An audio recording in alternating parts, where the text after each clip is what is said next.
Daily Blast Live. We're talking about what you're talking about.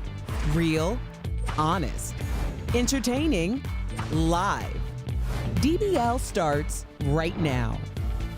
Welcome to DBL. It's Thursday, June 3rd. I'm Tori here with Brandon and Alan.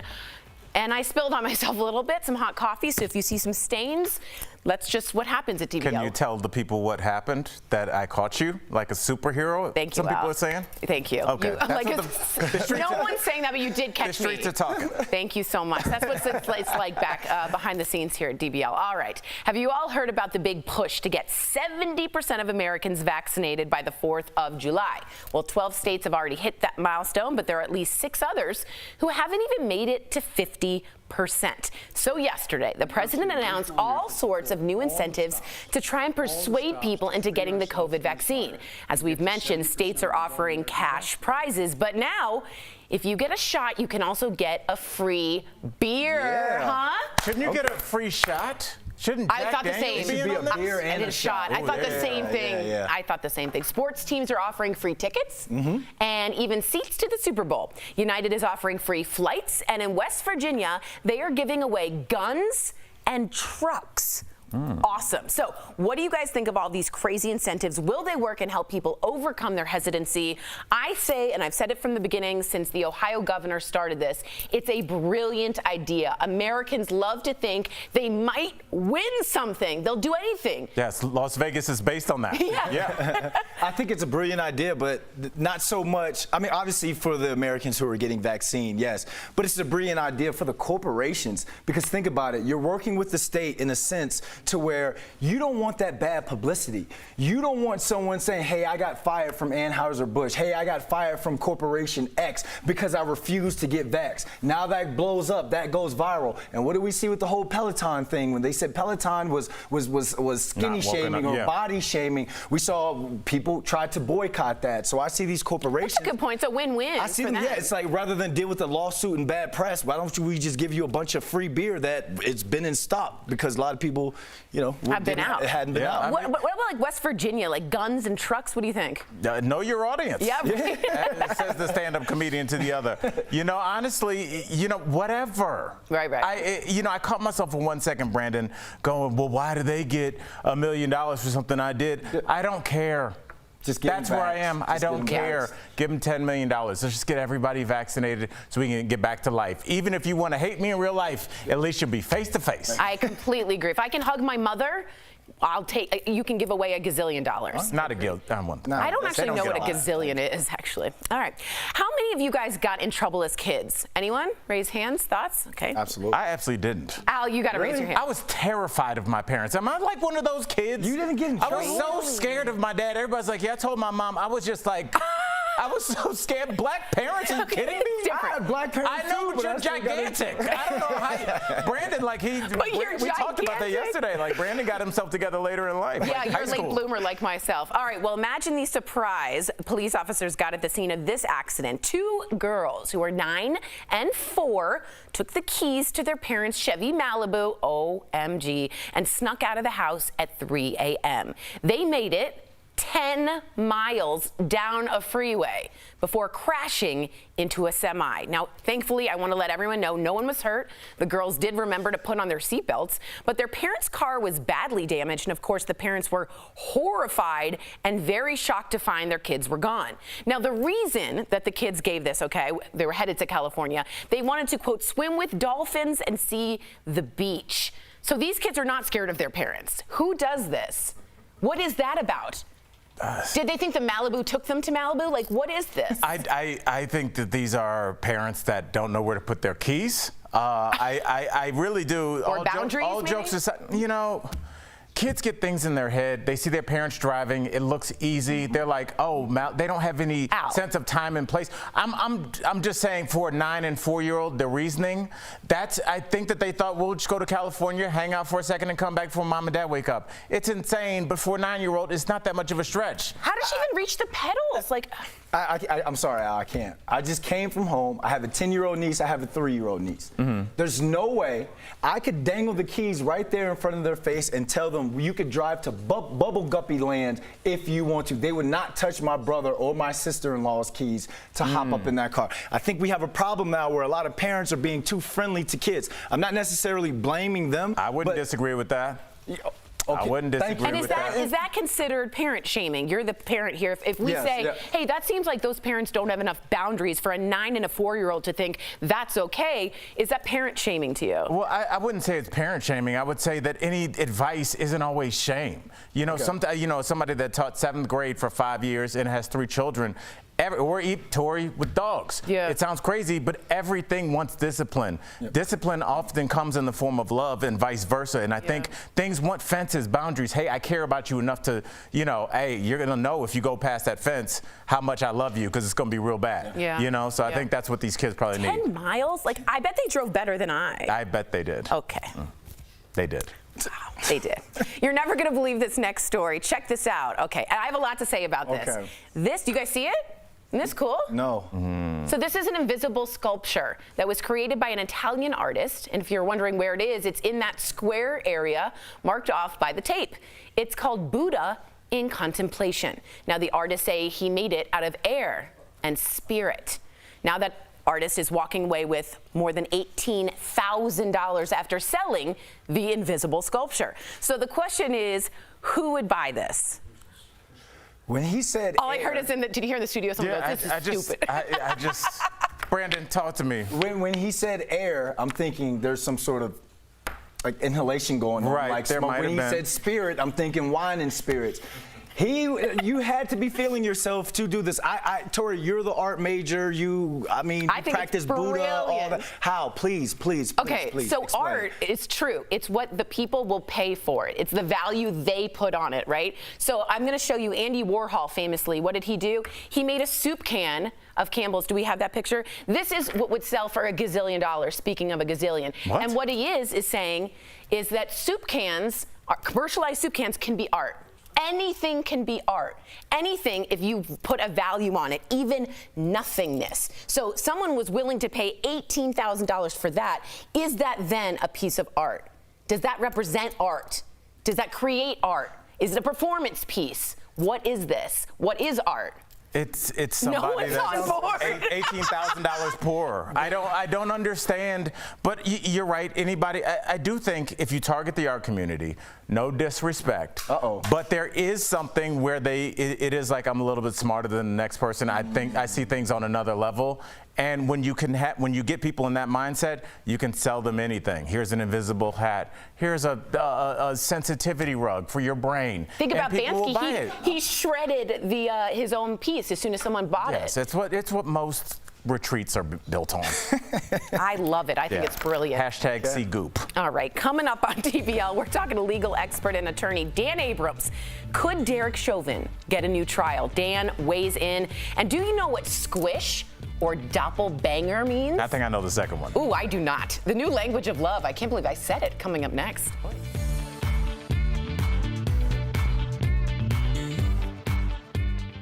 Closed captioning. The world's largest movie theater chain is seeing its stock soar. But it's not just because people are heading back to the movies. Once again, small-time investors are looking to make big bucks. Let's connect the dots. Movie theaters were hit hard by the pandemic, and massive chain AMC paid the price. Some big money investors on Wall Street shorted AMC stock, basically betting it would go down even more. But that's when retail investors stepped in. Yep, that includes the Reddit users who helped drive up the price of GameStop earlier this year. Market watchers now call stocks like AMC and GameStop meme stocks because of the army of social media users driving up demand. Those retail investors have been targeting stocks that the big hedge funds are betting will fail. By increasing demand and stock prices, those small investors could cost the hedge funds big bucks. Now, that doesn't mean AMC is a sure bet. Theaters did get a boost with solid opening weekends for Cruella and A Quiet Place 2, but 2020 was rough. AMC Entertainment lost $4.6 billion last year. But the company is embracing its newfound popularity. It's offering shareholders perks like a free large popcorn this summer. And the CEO vowed he now works for thousands of new investors. Connecting the dots, I'm Stephanie Whitfield.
to DBL. Relationships, dating, and even sex have all evolved over the years. And kids these days, what am I, 90? Get off my lawn!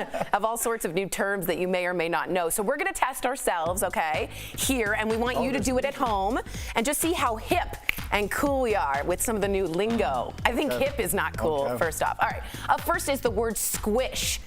Al, I'm going to ask you first what you think it means. Brandon, don't look at the prompter. What do you think it means? I think it means, first of all, don't get fired, Al. Yep. I will say that that's an attractive person. Okay, a squish is someone hot. Like somebody you want to squeeze. Someone you want to squeeze. Brandon? The second person out of a three-person friendly thing. Okay, out of a throuple maybe. Yes, okay, all right. thank you. A throuple. Daytime Squish TV. means a platonic crush. Oh. A desire for a strong platonic relationship or a non-romantic emotional relationship with a person. Also known as a friend. That was With benefit. Yeah, friend with benefit? I think it was a friend with no benefits. Platonic. Oh, just a platonic. friend. Yeah, friend Just zone. a friend. Friend zone. You're exactly right. That is the way just an a friend. alien would describe it. Yeah, that's a squish. Okay, next up we have doppel bleep. What do you think this one means? Oh, can I go first on Brandon, this one? please. It's like your crush, the person you want.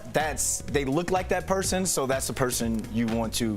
Interesting. I'm going to piggyback Word. on that, but I think it's the person you're with now looks just like the person you were just with, like your ex. Yeah, I think I think it's the person before. Let's see. Doppel bleep is when you are in a sexual relationship with someone solely because they look similar to you. Oh. Or another person you are attracted to sexually. So it's like when I look in the mirror, you get turned on type thing? Yeah, or I mean, not me, but for those people. do you guys ever look at yourself and you're like, I'm really feeling myself? But have you seen couples that kind of look like each other? Yeah. Yeah. There's a Seinfeld episode when he dates someone who looks just like Jerry. Yeah, so Yeah. I could see that. Yeah. And I think everybody has a type. I think that's weird it's rare that you see people that have 5 different partners that look completely different. I don't have that type at all, but every single one of my, like really different religions, different race, but every single one of them plays music. Oh. Isn't that cool? Yeah, so you like the musicians. So they have an iPhone or they have iTunes. Yeah, they have iTunes. All right. Next term is sapiosexual. I actually know what this is. What do you think this means, Albert? You're into everybody, like you're down with everything. Everything, you're into it. Yes. Almost I pansexual. thought you would know this. You're attracted to someone for their intelligence. Oh, really? That's See, if I was correct. intelligent, I would have known. Sapiosexual, if you guys don't know, is someone who finds the contents of someone else's mind to be their most attractive attribute. Also right? known as a liar. I had it on my Instagram bio for a little bit, and a lot of my friends were like, Brendan, take that. How could you see somebody's mind across the room? You don't Stop. think when someone's like brilliant and can I give you an example? Goodwill Hunting, when he does that great takedown of the Harvard He's guy. also an A-list He's Hollywood also actor. He's Matt Okay. Damon. I did not prove my point. All right, the Yeah, next you didn't say term. Malcolm Gladwell. I love that. The next term is micro cheating. What is micro cheating? Is it cheating with small bits of things? It's just like flirting, sliding in the DMs. I Sliding the think DM. even that's too much. I think think it's it's very just like little. playful.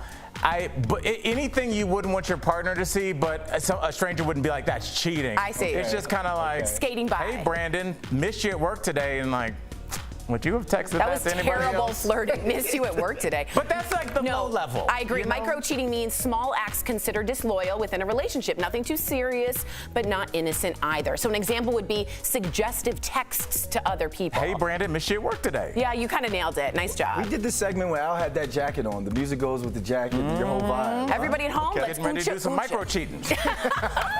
Coming up on DBL, legal expert Dan Abrams, he's weighing in hard turn on this on the Derek Chauvin murder trial and whether he'll actually get a retrial. If you want to know, stay tuned. Nearly 110 million people were victims of cybercrime last year. There was a victim of identity theft every 3 A small seconds. portion of your internet bandwidth will be pooled together with small chunks from your neighbors. Amazon says it'll make its devices work better and help locate lost items. This affects people who have Echo devices, Ring floodlight, and Spotlight cameras. It all gets switched on June 8th. The whole point of this is to extend the range of low bandwidth devices. So if your network goes down, your Echo Dot can still work by sharing connectivity with neighbors who have similar devices. It will also help tile trackers work better. Those are the little devices designed to keep track of important items. They can use Amazon Sidewalk to be more efficient and accurate. Obviously, some folks have raised security concerns about this sharing situation. Amazon says it has multiple layers of privacy and security to protect your personal information. But bottom line, you also have the option to opt out. If you have a Ring device, go to the Control Center on the app or their website. If you have an Echo device, go to Settings in the Alexa app.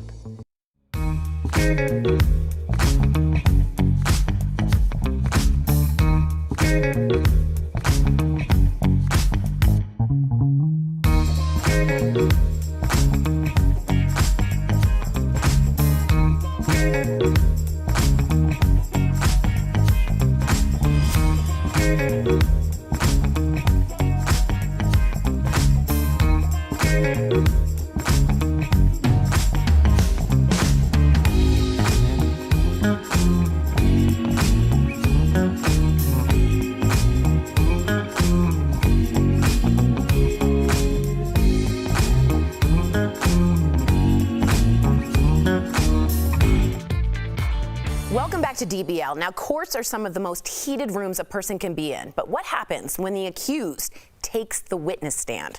Earlier, Al and I spoke with Dan Abrams to talk about his new show, Under Oath, which seeks to answer that very question. That's today's DBL Spotlight. Take a look.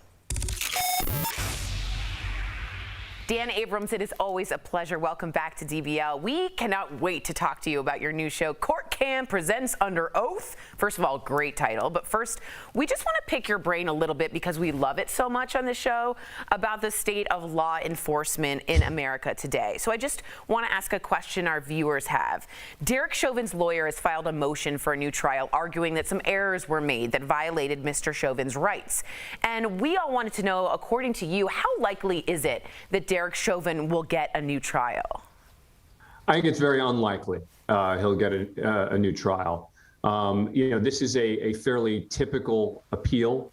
I think this judge was pretty careful in his rulings. I think that the one issue a lot of people have been talking about was about this juror, where there was a picture of him at an event with his family. And, the question is not going to be, was this juror, sort of inclined to one side or another? It's going to be, did the juror lie in the context of jury selection? And his position is, when I was asked the question, had I been in a police protest? I didn't think of it as a police protest. I thought of it as an MLK celebration. And the key is going to be, in a separate question, he was asked, what do you think of Black Lives Matter? And he said he had a very positive view of it. That's going to help him because it seems honest. Yeah, right. And as a result, I don't think that there's going to be any action taken. That's good to hear. Yeah, well, this next question is such a, I wouldn't say loaded question, but such a deep question. I don't know why we would have any after this. But how would you recommend that police departments rebuild their relationships with local communities? Well, look, I think a lot of the proposals out there make a lot of sense. I mean, having police officers who live in the communities, I think, can be very valuable. I think that's very important. All right, let's talk Court Cam. Tell us about the show in general. The new series is called Court Cam Under Oath, which is all about defendants who take the witness stand in their own defense. And when a defendant takes the witness stand in their own defense, the case all then comes down to the credibility of that person. And it's very rare for defendants to take the witness stand in their own defense. And there's a reason for that, because prosecutors are very tough on defendants who take the witness stand in their own defense. So what makes this series so compelling, I think, is that you get to see the defendant explaining why he or she didn't do it, or he or she shouldn't be responsible. And you also hear from the juror and the prosecutor and the defense as to what they're thinking. I want to just know, from Dan Abrams' point of view, if you could be a prosecutor on a cross-examination or a defense attorney, which is your favorite? Which would you prefer to be? Do you like to go for the jugular, or? I'd rather be a prosecutor. Yeah, I mean, the prosecutor is the more interesting one when the defendant is testifying, because look, it's interesting because the defense will question their witness, and a lot of the time you come out of it, you say, oh wow, that sounds like a pretty interesting explanation, seems plausible. And then the prosecutor will come up and poke all sorts of holes in it. And you'll say, oh, wait, now I get it. And so I think that's why being the prosecutor in these cases can be more interesting. Be sure to catch Dan's new show, Court Cam Presents Under Oath. It's on tonight on A&E. We'll be right back. Thanks, Dan. Thanks, Dan. Thank you. Promotional consideration is brought to you by... So, who here struggles with clogged gutters? Let's take a look at some damage caused by clogged gutters. Clogged gutters did all that? Absolutely. That looks like our house.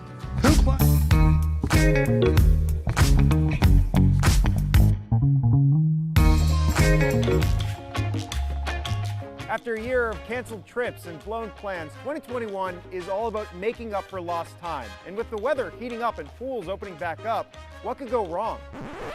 A national lifeguard shortage. So let's verify, is there really a nationwide lifeguard shortage? Here are sources. Hi, my name is Wyatt Wernick. Hi, my name is Lindsay Mondick. Both our experts confirmed that yes, there is a shortage nationwide. A lack of interest, the pandemic, the halt to the foreign exchange, people aging out, all these are the perfect storm. Our two experts say that many areas rely on foreign exchange students here with J1 visas. Just look at State Department numbers from the last 5 years. You'll see that they dropped by about 83% in 2020. That's because President Trump suspended new J1 visa applications at the start of the pandemic. It just expired in April. Typically, we have a lot of overseas staff that come to patrol our beaches and our water parks in the summer. And because of the pandemic, those staff are not available to come over on their visas. So we can verify that nationally, as a whole, yes, there's a lifeguard shortage. But whether or not your local pool is going to be affected depends on where you live. Glad summer's finally here. This is Evan Kozloff with your Verified.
Welcome back to DBL. Earlier, Steph showed me some amazing products at even better prices. Here's DBL Deal Blast presented by MorningSave.com.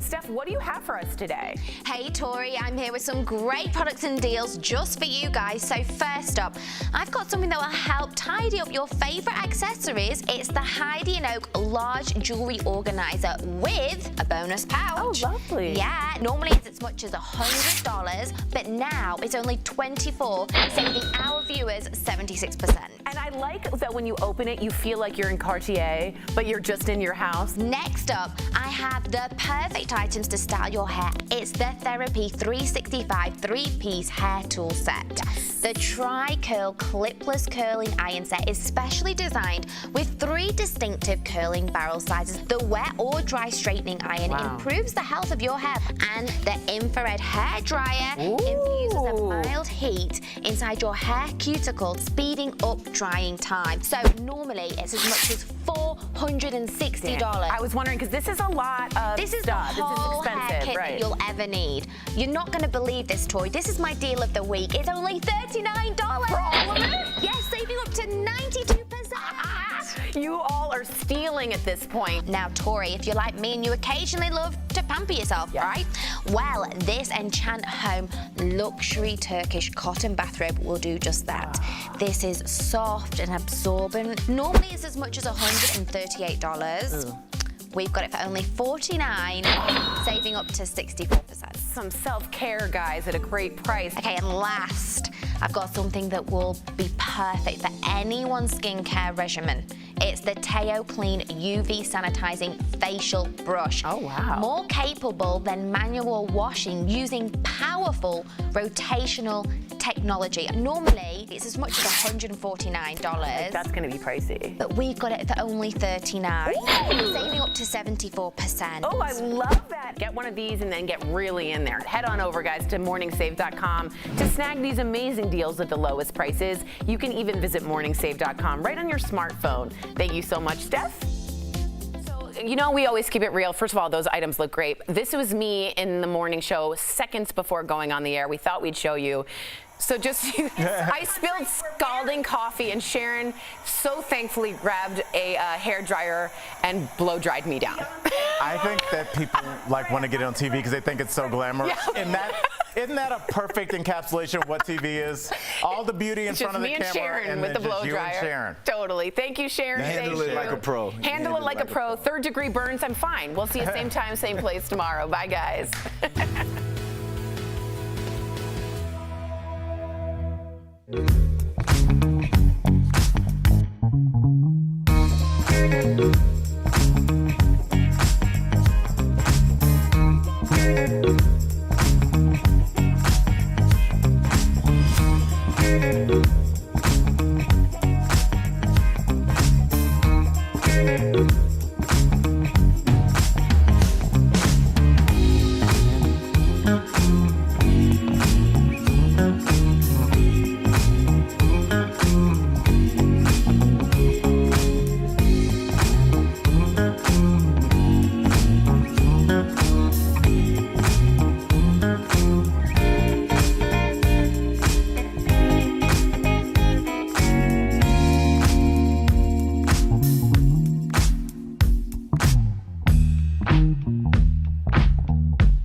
On Daily Blast Live.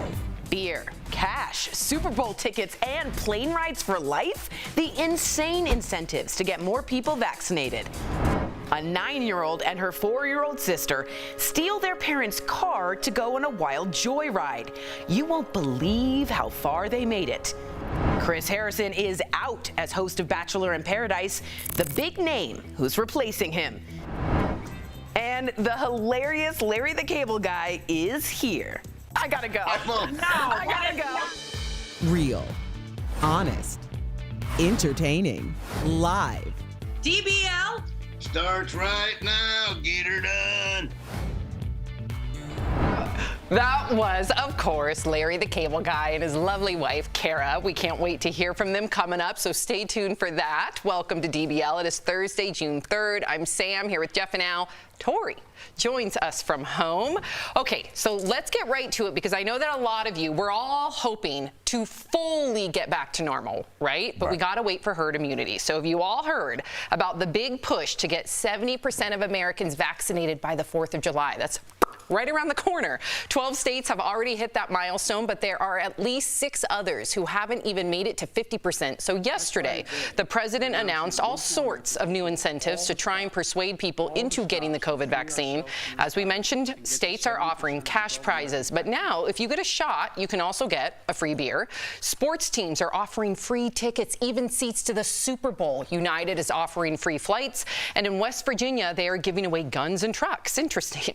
So what do you all think of these crazy incentives? Will they work? Will they help people overcome their vaccine hesitancy? What do you think, Jeff? I'm still about the incentives, right? I think people who dug their heels in and are steadfast and are like, I am not getting this, that's their word and that's what they're known on. So you can't talk to those people. But all we need is 70%. Like you said, we need to get the herd immunity for the rest of us. So these little incentives that speak to different parts of the country might work, and we might get to that 70%. So I'm all for it. Al, what would you say to the people? Because I was reading comments earlier, and we have a lot of people saying, well, I didn't get money. I got my shot, and I didn't get a beer or a cash prize or the lotto to go sit at the Super Bowl. Why do you think that there is disdain from them? I would disagree. I would say if you got your shot, you did get a prize. You did get a chance to see your family. You got a chance to hug your grandmother. You got a chance to go to your kids' play or graduation in person. So that would be a prize to me. So I think that they're looking at it the wrong way. I agree. Tori, what do you make of all this?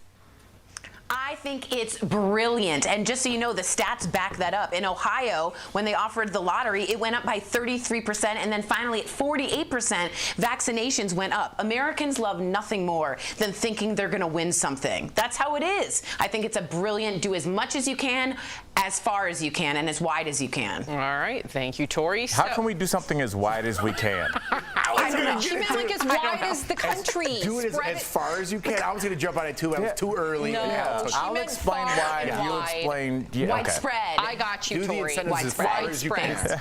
Widespread. Okay, so I have a feeling you two especially have stories for this next story. Okay. And I can't wait. So how many of you got into trouble as kids? Well, imagine the surprise these police officers got at the scene of this accident. 2 girls who are 9 and 4 took the keys to their parents' Chevy Malibu, snuck out of the house at 3 a.m. They made it 10 miles down the freeway before crashing into a semi. Thankfully, no one is hurt. The girls did remember to put on their seatbelts, but their parents' car was badly damaged. And of course, the parents were horrified and shocked when they found out that their kids were gone and took their car. Well, the girls said they were heading to California because they wanted to swim with dolphins and see the beach. Oh, so what are Normally your that's what you hear from somebody that's just leaving a bar. I honestly don't drink and drive, people. Do not, obviously. Do not drink and drive. I'll just say this strikes me, Jeff, Tori, as somebody that's way too comfortable with their folks. Like public. No, I'm telling you. Don't parent shame because you don't know if these kids. Okay. I'm not parent shaming. I'm just saying there was a certain generation of children. I was one of them. Other kids were not. That were scared to death of their parents to do anything. Like scared to take extra cookies because dad'll know. So the idea of even reaching for his keys, that would have been a scandal between me and my sister. So the idea of actually taking them, it was implausible. It couldn't happen. I think it shows ambition. Okay, talk to me. Yeah, I think. Listen, I don't condone this. What they did was totally wrong. But sometimes if you have parents that want to keep you in a box, right? If I told my mom, I did go to Los Angeles, but my mom was like, get a job at UPS. It's so much safer. You could have a family. If you don't take those steps in life to break through that box, like these kids tried to do, you're never going to get to where you want to be. I'm with Jeff. They escaped the cage. I don't agree with your who took the cookie from the cookie jar. The cage that keeps them from being on the highway at 3 a.m.? The analogy that you took from a children's nursery book? What? No. Are you guys defending these children? No, I'm not defending them. But, okay, Tori, nobody's answered the story if they did anything bad as a kid. Tori, did you do anything bad as a kid? I'm not dry snitching.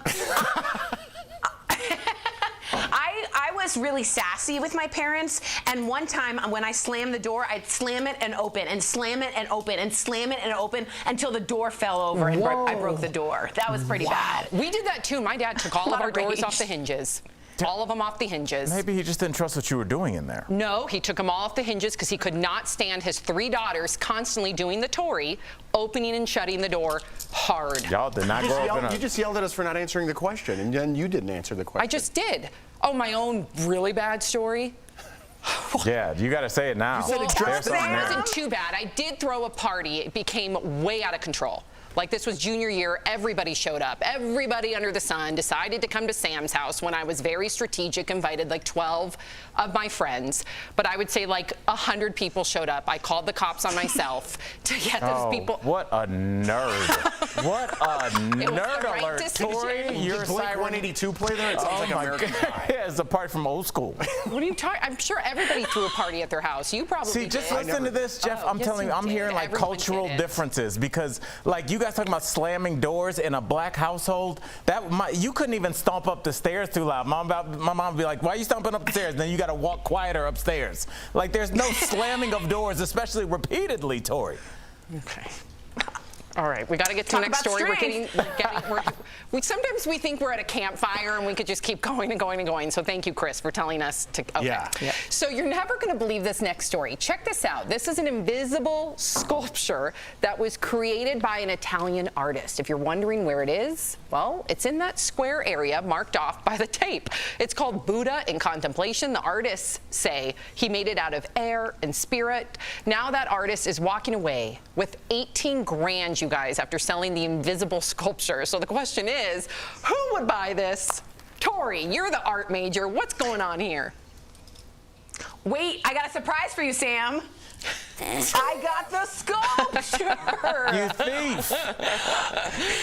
Oh my God. No, very quickly, I'll just say art is what the people will value it as. In the 14th, 15th, 16th century, it was all religion. In the 1950s and 60s, Andy Warhol was like, well, is a soup can that's always on your grocery store, is that art? Is commercialized things art? So he sold that for $1 gazillion. At least it's so an object, art is Tori. what its value is. Don't you dare defend this, Tori. This is like I'm defending this. Clothes, right? That really is. That's exactly what it is. Clothes. This is a joke.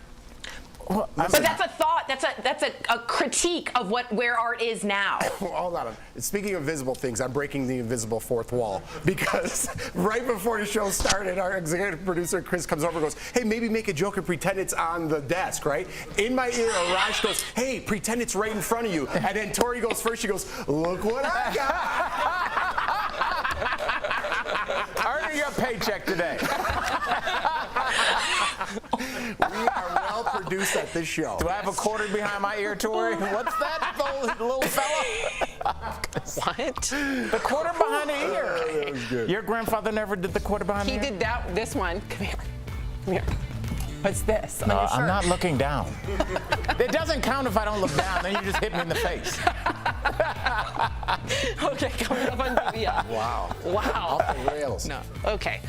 Get her done. Iconic blue-collar comedian Larry the Cable Guy joins us later in the show. Plus, Dr. Fauci is responding after thousands of his emails were published. We're talking about it with our medical expert, Dr. Payal Kohli. And do you know what squish or micro-cheating means? The new language of love a little later in the show. Closed captioning provided by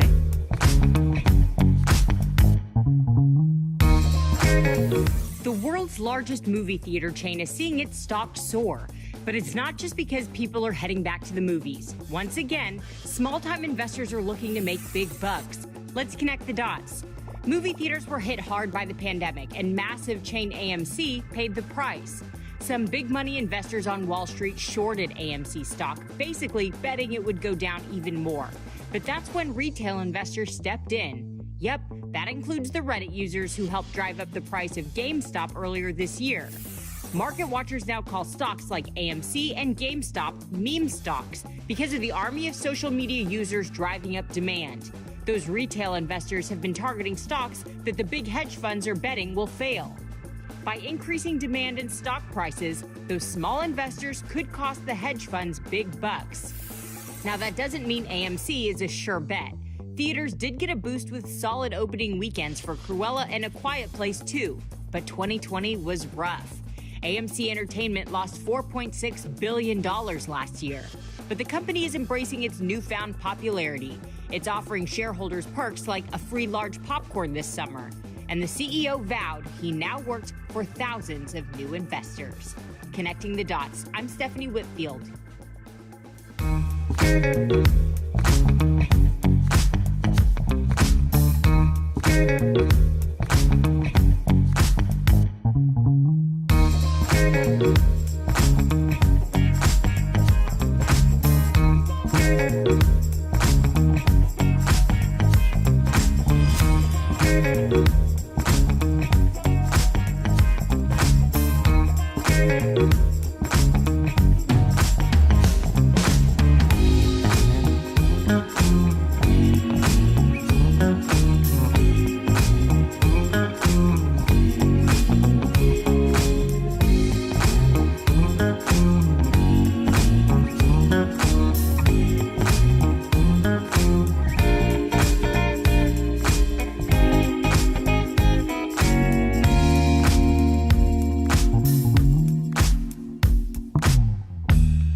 To DBL, with each passing week, we get closer and closer to the end of this pandemic, thank God. Well, Dr. Payal Kohli joins us live, and we want your take. Hey, Doc, on this clip of Dr. Fauci defending criticism about an email he received from an executive connected to the Wuhan lab. Take a look, Dr. Kohli. You can misconstrue it however you want. That email was from a person to me saying, thank you for whatever it is he thought I said. And I said that I think the most likely origin is a jumping of species. I still do think it is, at the same time as I'm keeping an open mind that it might be a lab leak. So, Dr. Kohli, people are saying, we even have some of our viewers that have written in, and they say that this email makes Dr. Fauci look too cozy with the Wuhan lab. What do you make of this? You know, I have to say, and pardon my French, that is a bunch of BS, because Dr. Fauci just expressed his opinion, which is rooted in the scientific data. Somebody from the Wuhan lab responded to it, and I don't know how that proves that he's cozying up to them. In fact, if anything, if he was cozying up to them, I don't think he would have raised the idea of investigating the lab leak theory. So I think that this is just a smear campaign, and I really don't think there's much to it, because as Dr. Fauci said, the large evidence suggests that it came naturally, but we're still investigating the possibility of that lab leak. Wow. Thank you for clarifying, Dr. Kohli. Here's something that Dr. Kohli and I wanted to share with our DBL Nation, because you all know that Dr. Kohli has been a major part of my brother-in-law's success and the whole COVID-19 journey that he's been on. And we're going almost like 6 months now. Well, today, Dr. Kohli and I have something really special that we want to share with you all. Take a look. 1, lean forward, good. 2 and 3, push. Strong, moving forward, all the way up. Good job! Okay, here we go. Left, right. Nice. Left, good. Honey, I'm so proud of you. Right. I'm crying. It's just been a lot. But Dr. Kohli, can you explain to our viewers, like, what exactly that machine is and just a little bit about what happened, because I'm a little at a loss for words. Yes, I can, Sam. So that was a machine that's an assist device that actually helps Eric learn how to walk again. And as Sam says, this is such an incredible day because this video is symbolic. It is symbolic of Eric taking steps back towards his old life. And you know, just a few months ago, Sam had put a video of her son Miles taking his first few steps, and that's what I thought of when I saw this, because this is literally Eric's rebirth into his old life. And of course, the doctors heal the body, but it's the occupational therapist, the physical therapists, the nurses who get you back to your life. So I'm so proud of Eric, and I'm so happy to see this day come, Sam. It's just been incredible. Me too, and I don't want to, you know, this is definitely a moment of celebration, right? And Dr. Kohli knows the rehab part of it has been really difficult and trying on Eric. I can't imagine. I just want people to understand, like, as grateful as Eric is, and we all are, like, he has still some really dark days. Just kind of like understanding what happened to him, why he can't move, you know, all of his muscles have atrophied, he's still on a tube feed, and he'll get there, believe me. He's the strongest man we know, and we're so grateful. But I think it's important for people to also know that this part of the recovery has been difficult for him as well. And don't forget, Sam, unfortunately, your situation is not unique. There's a lot of viewers and a lot of caretakers of people that are going through this exact same thing, people that had long COVID. So yes. I hope they realize that, unfortunately, it's not a movie, but you will get to that movie end. Yes, so you will. Just stick and with it. To everyone out there watching, But I have yes, go ahead, please. I was just going to say, I have to say that Eric does have a great haircut that your sister Erica gave him to get through his recovery. You're right. The faux hawk. Cutting his hair. And to the viewers, I just really wanted to Al's point, if you're going through something like this, similar, please reach out to me. I hope I can be as supportive to you as you have been to me. I really, really, really hope that you feel comfortable reaching out to me. I would love to be your ally. Thank you, Dr. Coley. Thanks, we'll be Doc. right back. Nearly 110 million people.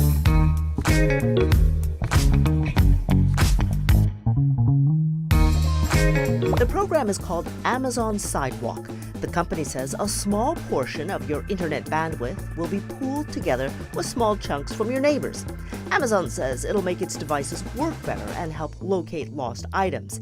This affects people who have Echo devices, Ring floodlight, and Spotlight cameras. It all gets switched on June 8th. The whole point of this is to extend the range of low bandwidth devices. So if your network goes down, your Echo Dot can still work by sharing connectivity with neighbors who have similar devices. It will also help tile trackers work better. Those are the little devices designed to keep track of important items. They can use Amazon Sidewalk to be more efficient and accurate. Obviously, some folks have raised security concerns about this sharing situation. Amazon says it has multiple layers of privacy and security to protect your personal information.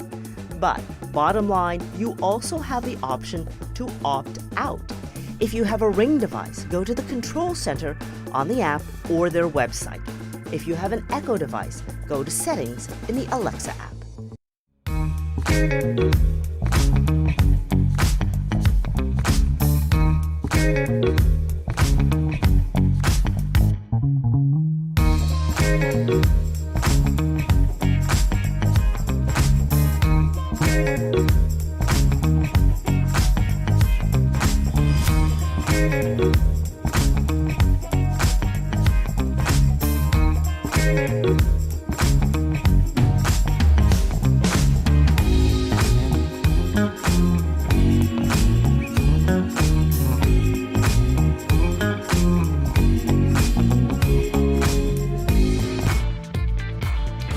We're going to switch gears, lighten it up thank God for those little commercial bit. breaks. Welcome back to DBL. Relationships, dating, and even sex have all evolved over the years. And kids these days, I hate even like saying that word. I think you like it. You're already a super mom. That's a I don't mom want to say station wagon. kids with sex. Oh, well, you need to teach them. You're right. You're right. Kids these days have all sorts of new terms that you may or may not know. So we're going to test ourselves here and see just how hip we are to some of the new lingo. Up first is the term squish. Ew, what do you think it means? I don't know. To squish? To have sex. Yeah, I think so. I'm with you. We just squished. I gotta watch what I say. Yeah. We just squished. Yeah, we squished it. What do you think, Tori? Oh my! I thought it meant to kiss, like a certain sound you make when you kiss. Ew. I thought it was like Gross. squeeze, like my main squeeze, like, that's my cute. squish over there. That's cute. Oh, you're right. So I don't know the answers. I'm just reading from the prompter. Squish means a platonic crush, a desire for a strong platonic relationship or a non-romantic emotional relationship with a person. That's so a you friend. two are my squishes.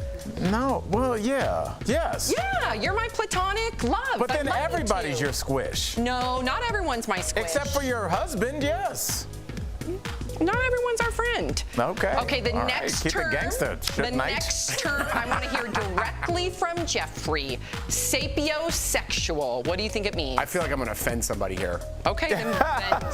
Yeah, You gotta guess. I'm gonna pass. Okay. Yeah. I feel I thought it was like pansexual, Tori, like you love all. A sapio has to do with the brain, and I think I know this is when you're attracted not to someone's looks, but to their cerebrum. Smart. You're attracted to their cerebrum?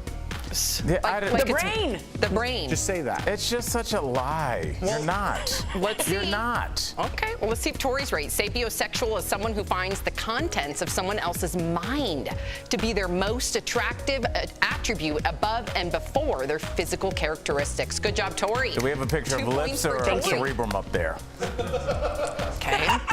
The next term is micro-cheating. What do you think this means? Probably like online cheating, which would still be full-on cheating for Yeah, I me. think we've done a story on micro-cheating before, and I think it is online cheating. But still full-on cheating for you? Well, that's a good question. Yeah. Yeah, I mean, I wouldn't be happy about it. Yeah, I think that's kind of the rule. I see micro-cheating as just like, it's not full-blown cheating, but it's like something you wouldn't want your partner to see. And if it's something you wouldn't want if you can't hand your phone to your partner and be like, read it, then that's definitely cheating. So micro-cheating it's means... not cheating. Yes, it is cheating. It's cheating junior. It's like Thursday for cheating. Okay, well, micro-cheating means small acts considered disloyal within a relationship. Nothing too serious, but not innocent either. An example would be suggestive text to other people, so we're right. Why'd you say suggestive like that? Well, the next term is link. Any guesses? Oh, you want to link up? You want to hook up? Yeah, let's meet up. What do you think? You want to link up? No. Yeah. I like how you're asking us the question, but you give the answer first. Well, I don't know the answer. I'm guessing. You're using your arm like we're like a do-si-do. What is link? Maybe meet square dancing. Yeah, you really. What is Tori, what's that? Tori's really thinking about this. What do you think? Sorry. What if link is something you have in common with someone from a link to your past? Yes, use the word to define it. That'll be great. That's interesting. This music is is this music giving anybody else anxiety? It's weird. I like it. It's weird. I don't like it. I don't like it. So link means two people who've expressed interest in one another and are deciding if there's enough chemistry to take it further. That's dumb. So link. So that's so dumb. So if I'm like, are we into each other? I'd be like, so are we linking? You'd be like, what are you talking about? Yeah, we're gonna link up. It's like it's a term. taking it to the next level. No, it's just to meet. There's an app called LinkedIn. Would you be friends? That's would not you what want that to date app with? is for, Jeff. Yeah, but it doesn't mean it's just getting together. It doesn't mean get together and LinkedIn squish. is not. Oh my gosh! Wow, coming up on DBL. It'll be good for your sapiosexualness. Ricky Martin says an interview with Barbara Walters years ago still haunts him to this day. And Chris Harrison has been replaced on Bachelor in Paradise. Is this the beginning of the end for the Bachelor host? Promotional consideration is brought to you by... So, after a year of canceled trips and blown plans, 2021 is all about making up for lost time. And with the weather heating up and pools opening back up, what could go wrong? A national lifeguard shortage. So let's verify, is there really a nationwide lifeguard shortage? Here are sources. Hi, my name is Wyatt Werniss. Hi, my name is Lindsay Mondick. Both our experts confirmed that yes, there is a shortage nationwide.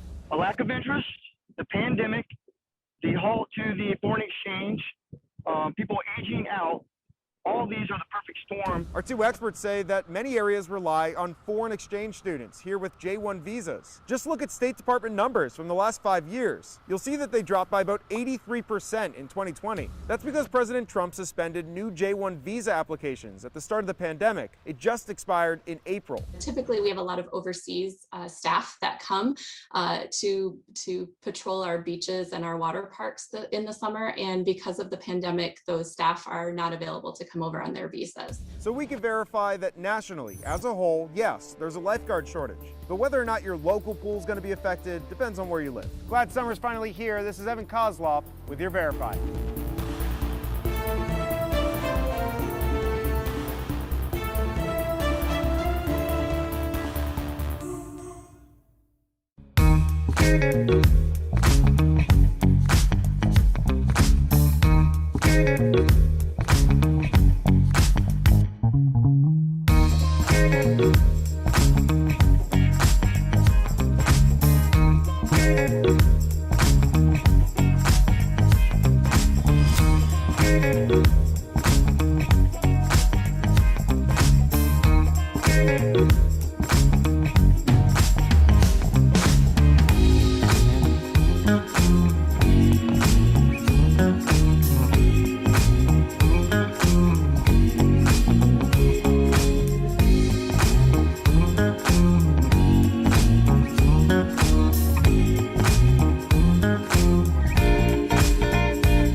Tomorrow on DBL, radio and TV personality Bobby Bones.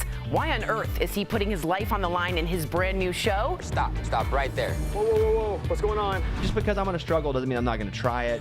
That's tomorrow, right here on DBL.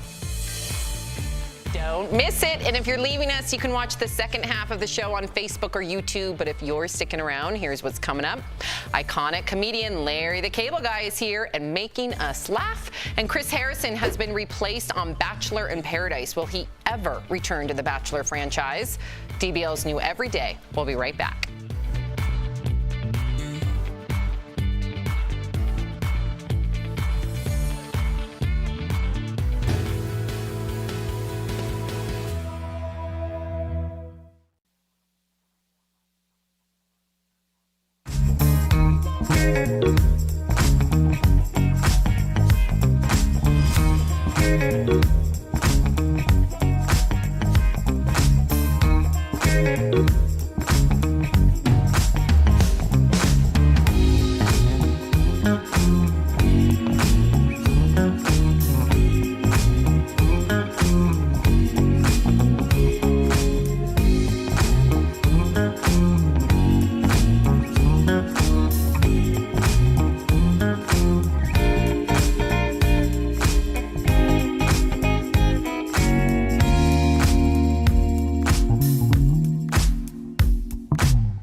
Talking about what you're talking about.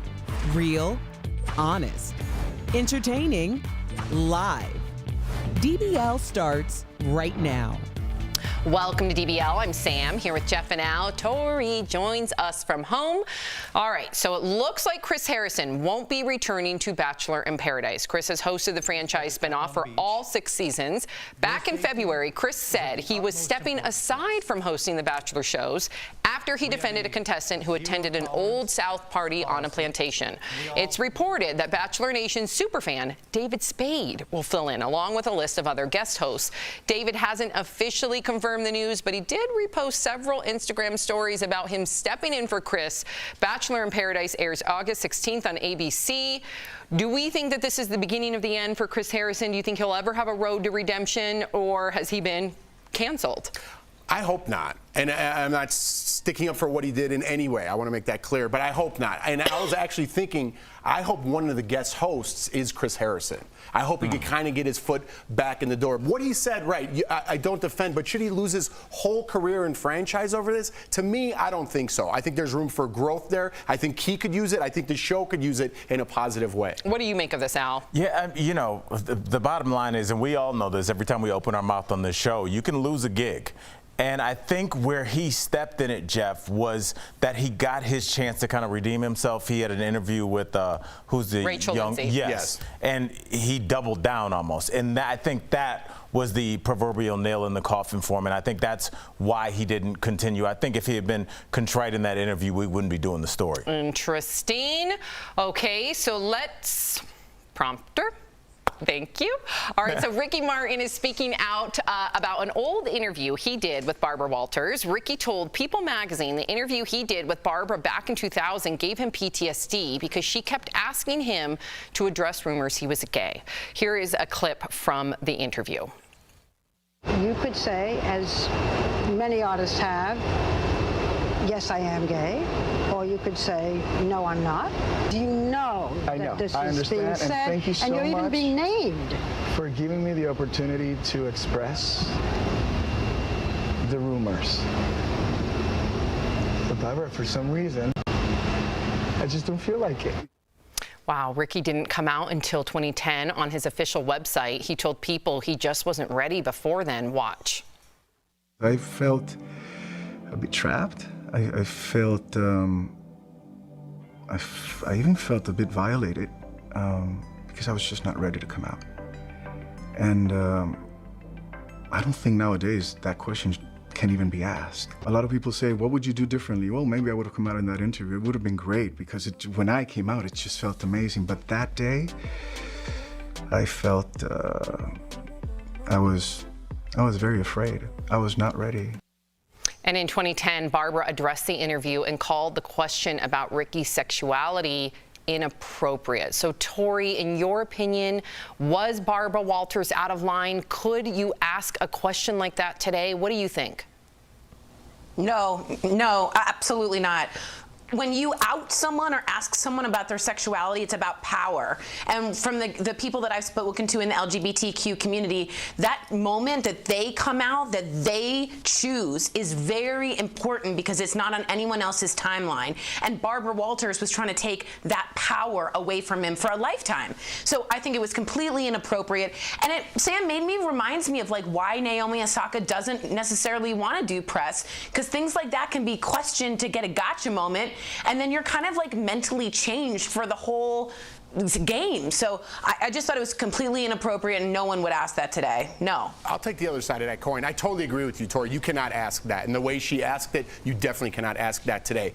But back then, it shows how far we have come, right? Yes. That was 2010, I believe, Yes. and this is 2000. That was 2000. Okay, Yeah. so He came 20 out in years. 2010. Okay. Yeah, 21 20 years. years. That's Yep. how you can't even ask that now. But at that time, Ricky was using Barbara the same way Barbara was using Ricky. That was her style. That was her brand. You get on that stage with Barbara Walters, you're in another atmosphere. You're right. Ricky Martin was in another atmosphere at that time. She bangs, all those songs. He was on top of the world. Part of that was the Barbara Walters interview. I know he's very talented and all that. He's actually my man crush. I know. If there was one guy, I was watching that interview like, can a man look like that? He's the best looking man on the planet. Good-looking guy. I think back then it shows how far we have come. I'm glad you mentioned that because people are, of course, are calling to cancel Barbara Walters. We have to remember that this was 20 years ago. We have evolved, including Barbara Walters. She herself, 10 years ago, said that question was inappropriate. Not condoning again. Right, again. exactly, not condoning, but we have to remember that this was 20 years ago, and Barbara herself has already condemned herself. All right, so when it comes to relationships, how much influence do you give your parents? In a teaser for the latest episode of Keeping Up with the Kardashians, Kris Jenner revealed something huge to Kourtney about what she wants for her future. There's nothing that I would love more than to see you live your life and grow old with someone, be happy and content and peaceful. And it would always be so fabulous if it was the dad of your children, you know? So right now, everywhere you look, you're seeing photos of Kourtney and her current beau, Travis Barker. Kourtney and Scott have 3 kids together, but never married. Scott is currently dating Lisa Rinna's daughter, Amelia Hamilton. All right, so do you guys get influenced by your parents? If your parents didn't like your significant other or told you it's time to get married, do you listen to them or do you go the opposite way? Al? Oh, I listen, but I think everybody's parental situation is different. I think your parents shouldn't be given respect; that it should be earned. And with that respect and that earned trust, their voice should mean something. It's so interesting, Jeff, that people have their parents grow up and they're like, my dad is everything, my mom is the moon and the stars, and then they both say, hey, we don't think you should do this, and they're like, no, I'm doing my own thing. It's like, well, what was the point of all this? So listen to the people that you trust. Yeah, I think I was influenced, maybe not even knowing it, who I dated and if it was appropriate or not. Not in a way that it stopped me or is that vocal, but I look at my parents more as like a role models to me. They're married for 50 years, so I look at that as opposed to what negative things that they would say, which they wouldn't. Tori, listen, I'm going to say something unpopular here. I am astonished that Chris wants Courtney, and I don't know this family other than what I see on the show, that Chris wants Courtney to stay with Scott when they've been on again, off again, on again, off again. What kind of example is that to your children? But on top of that, Scott continues to date, and I'm going to sound judgy here, but I'm sorry, dating like really young girls. How old is Amelia? Someone would have to tell me. 19. How old was Nicole Richie's younger sister, Sophia Richie, that he dated? Also really young. He's like a 40-something-year-old man. That's weird. If Mark and I broke up and he started 18, Amelia is 18, I was just told 19. Whatever. Give me a break. If my husband, if we broke up and he starts dating 19-year-olds, I would think completely different than him, Tori. And I hear that super clear, but remember Kris Jenner. Oh, okay. So Kris Jenner is also a person, and Scott Disick lost both his parents, and Kris Jenner likes to mother everyone. So she wants to keep everyone in the fold, and I think that's the fault that lies with Kris Jenner. Is she's trying to protect Scott Disick as well as not thinking about Courtney in that. That's kind of inside the weeds, but Kris Jenner feels like he's her son in a way. So I think that's separate. I will just say in the Jewish culture, the mother like basically picks the spouse, so that culturally we are very involved. And that is something that it's just part of it. Maybe it's an Italian thing too, but I just know in the Jewish culture, the mother and the father are like, it means a lot. Their influence means like I have to go to therapy for it. Wow. Yeah, Tori, would you ever go against your mom if she suggested a guy, or like you were with a guy and she said no? Yeah, but only after I've really been to therapy and learned what boundaries were, because we got a little enmeshed. That's what happens in those kind of families like that. So I learned boundaries, and I was a little late, but I learned it. And how does that make Travis Barker feel? What if they end up getting married? Good point. I know. There's always going to be that rift. Totally. Huh. All right, well, coming up on DBL, That was a good point. That was a great point. No, like it made me like, I was like literally made a sound. It was such a good point. No, I felt, I love Travis, so I felt for him. Like, makes me not like Chris even more. Why the couple that laughs together stays together. We're talking to Larry the Cable Guy and his wife, Kara. We'll be right back. Closed captioning provided.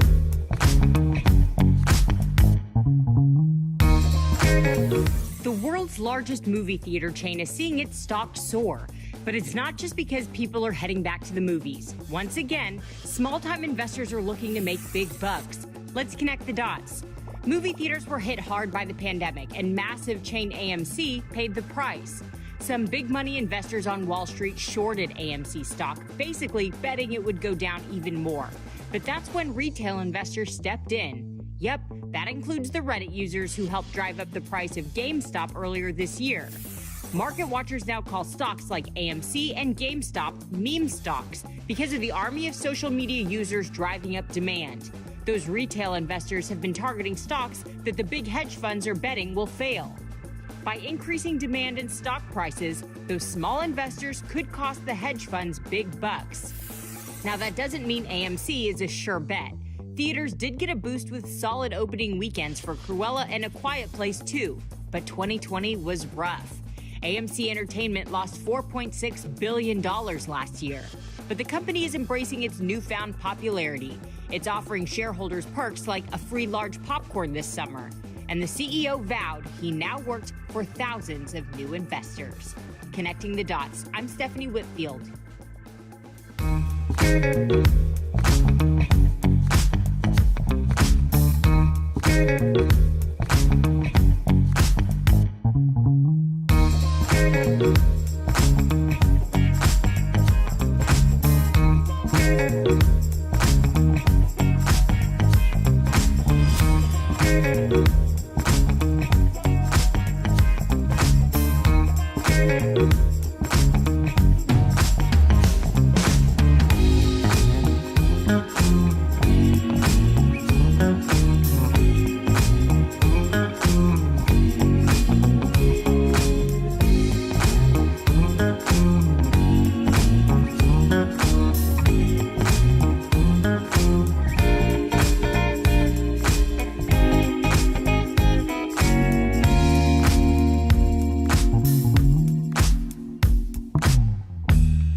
Welcome back to DBL. Larry the Cable Guy has been making us laugh with his blue-collar humor for decades.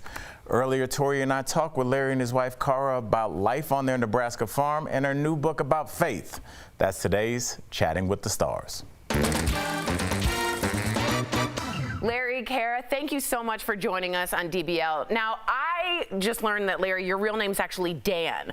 So I would like to know the difference between Larry the Cable Guy and Dan Whitney. Do you like switch? Are you like Dr. Jekyll and Hyde? What's happening? Actually, there's a lot of difference between the two of us. I'm not from America. I was from Leeds in northern... Welcome. No, I kid. That's probably the worst British accent ever. It was bad. It was really bad. I think it was so bad it was actually a good Scottish accent. Was it Scottish? I can't tell anymore what it was. You know what? I'm completely different. You know who I am in real life more closely related to is Mater from Cars. My name's Mater.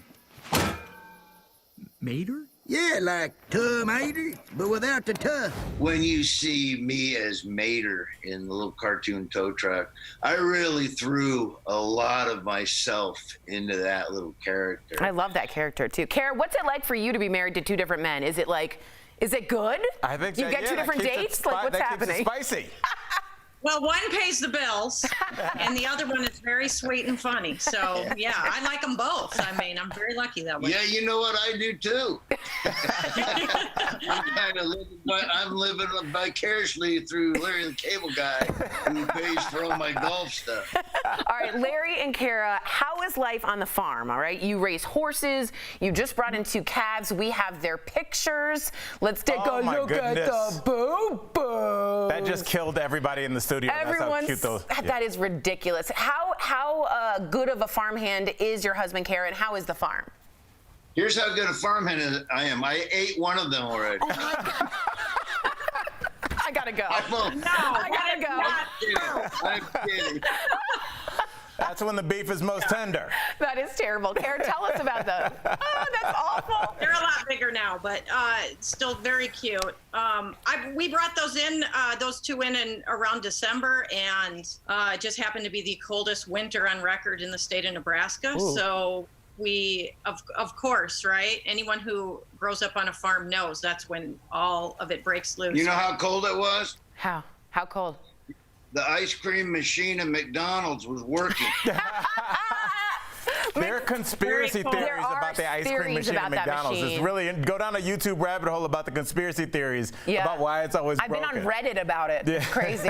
But we brought them in, and we've been bottle feeding them, and I've had people from all over town come and just hang out with those calves, so they've been good therapy for everybody. That's so good. Now, Cara, I want to talk about this. You recently published a beautiful book. Hold it up. Congrats. Sisters, hello. Hours activated. Look at that. It's called Fields of Grace, and it's about your faith. And I want you to tell us a little about it, but also, like, who is this book for? I really want people to get into a relationship with Jesus. A lot of people think Christianity is going to church, but that's not a relationship per se. I mean, I encourage people to go. It's great. But if you only spend an hour a week with your spouse, that's not going to be much of a relationship. So it's to encourage people to get into a daily walk with Jesus, and then to also share that faith, because it does make a major change in your life for the better. Larry, you've been known for giving back to a number of causes and are once again holding the Get Her Done Golf Classic. Yay. Where's my invitation? It's for charity, of course. And John Ratzenberger from Cheers, not that I have to say that, everybody knows that, is playing. So, all right, Cara, I'm going to put you on the hot seat here. Where's your money going? If you got to put all the money you have, are you going to put it on Larry the Cable Guy or Cliff the Mailman in that golf charity classic? Where do you bet the farm? I don't think he's won his own tournament one time, so my money's not on Dan today. But John, I don't know how good a golfer is he? I don't know. I don't know how good a golfer is either, but we're gonna have a good time. I know that. And if you want, you can come next year. I didn't know you wanted to go. Obviously, you can go to my golf tournament. Oh man, I wouldn't miss it. Our golf event is going to get a portable incubator for a NICU for a hospital locally, and this goes all over. So all my Unbelievable, books, Kara. I've never made a cent on it. Yeah, everybody pick up the book. It's Fields of Grace. Also, try listening to Larry the Cable Guy's English accent if you want to hear something terrible. Scottish. Oh, yeah, it went Scottish, I think. The latest book, again, Fields of Grace, Sharing Faith from the Horse Farm, on Amazon or wherever books are sold. And keep up with the latest on Larry at LarryTheCableGuy.com. Again, what a pleasure speaking to you both. We'll be right back. Thanks, guys. Thank you. See you later. We all know that movement is like medicine, but getting the movement.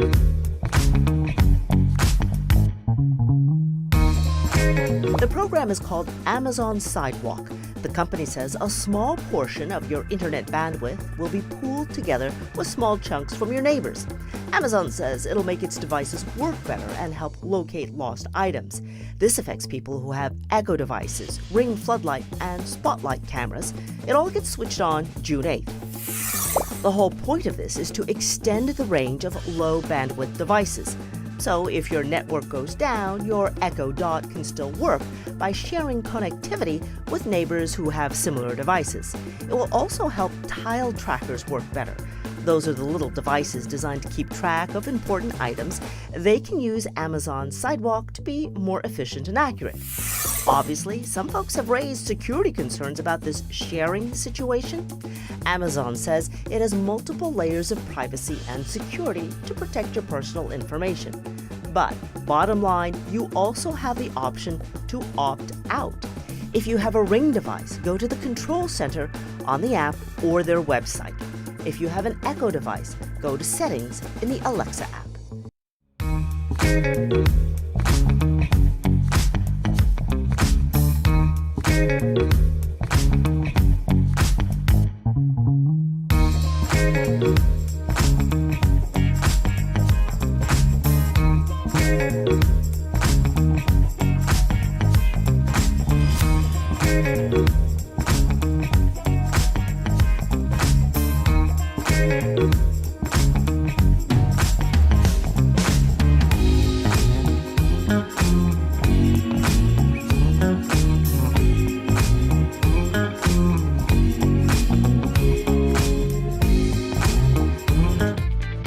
Welcome back to DBL. It's time for some sweet, sweet deals. Earlier, Stephanie showed Tori some amazing products at even better prices. Here's this week's DBL Deal Blast presented by MorningSave.com.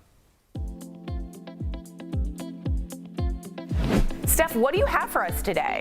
Hey Tori, I'm here with some great products and deals just for you guys. So first up, I've got something that will help tidy up your favorite accessories, whether you're at home or traveling. It's the Heidi & Oak Large Jewelry Organizer with a bonus pouch. Oh, lovely. Yeah, this highly versatile case features earring holders with pre-cut holes and multiple compartments for both your statements and delicate pieces. And it includes a built-in vanity mirror. Are you ready? I'll show you it. Okay, I see you. Normally it's as much as $100, but now it's only $24, saving our viewers 76%. And I like that when you open it, you feel like you're in Cartier, but you're just in your house and getting your own. That. I love that. For $24, please, everyone. Oh my get gosh. that. And I'm really messy, and I have a tendency to lose my little earrings, and I'm always wondering where are they. I know. And this is a really easy way of just keeping everything together. So the moment you get up, you leave, you put it straight back in, and it'll help with organization. It's great, even for travel. I love that. Love smart, it. Smart, smart. Next up, I have the perfect items to style your hair and have you looking your best for any occasion. It's the Therapy 365 3-piece hair tool set. Yes. The Tri-Curl Clipless Curling Iron Set is specially designed with 3 distinctive curling barrel sizes that are great for all hair types. The wet or dry straightening iron improves the health of your hair by locking in nutrients and keeping your hair hydrated. And last, the infrared hair dryer infuses a mild heat inside your hair cuticle, speeding up drying time. So normally it's as much as $460. I was wondering, because this is a lot of This is stuff. the whole this is expensive, hair kit right? that you'll ever need. You're not going to believe this, Tori. This is my deal of the week. It's only $39. For all of it? Yes, saving up to 92%. You all are stealing at this point. Go grab that and get the barrels. Give it to a friend at that price. I love that. I love it. And also for that price, let's say, you prefer having straight hair and your bestie likes curls. Totally. You can give it to them for a present, and each individual thing it's amazing. Very good price. I'm very happy with that. Now, Tori, if you're like me and you occasionally love to pamper yourself, right? Well, this Enchant Home luxury Turkish cotton bathrobe will do just that. This is soft and absorbent. It's a gorgeous robe with a spa-like feel, and it features a removable belt and long sleeves. Normally it's as much as $138.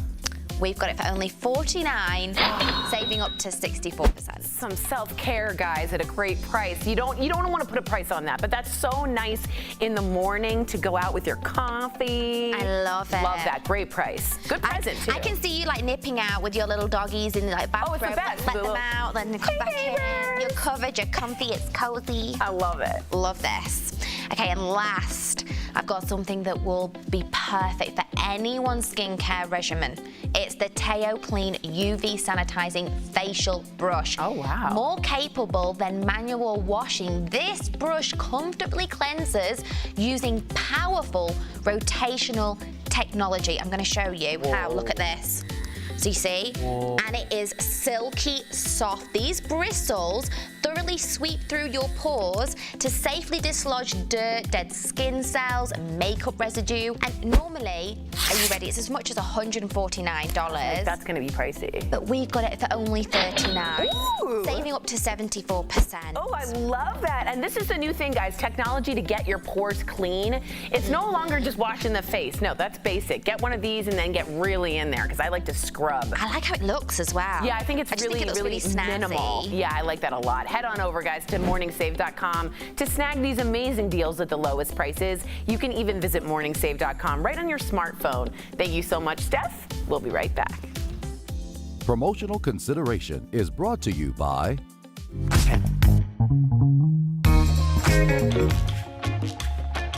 After a year of canceled trips and blown plans, 2021 is all about making up for lost time. And with the weather heating up and pools opening back up, what could go wrong? A national lifeguard shortage. So let's verify, is there really a nationwide lifeguard shortage? Here are sources. Hi, my name is Wyatt Werniss. Hi, my name is Lindsay Mondick. Both our experts confirmed that yes, there is a shortage nationwide.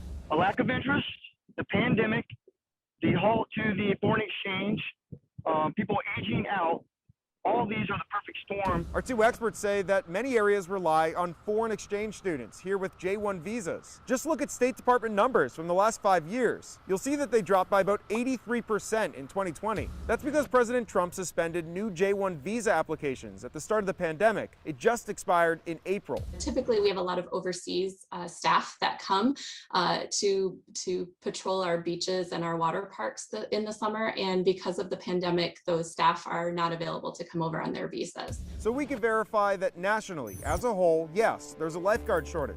But whether or not your local pool is going to be affected depends on where you live. Glad summer's finally here. This is Evan Kozloff with your Verified.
Tori, those deals were pretty amazing, huh? Yeah, it's like highway robbery. You know, it's like the Pittsburgh Steelers, more like the DBL Steelers, like the steel industry stealing it. Did she just give a football reference? Who just killed the show? Who okayed that joke? We set that up. Tori, grab the thing again. Hurry up. Get it. DBL's do every day.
Blast Live. Beer, cash, Super Bowl tickets, and plane rides for life? The insane incentives to get more people vaccinated. A 9-year-old and her 4-year-old sister steal their parents' car to go on a wild joyride. You won't believe how far they made it. Chris Harrison is out as host of Bachelor in Paradise. The big name who's replacing him. And the hilarious Larry the Cable Guy is here. I gotta go.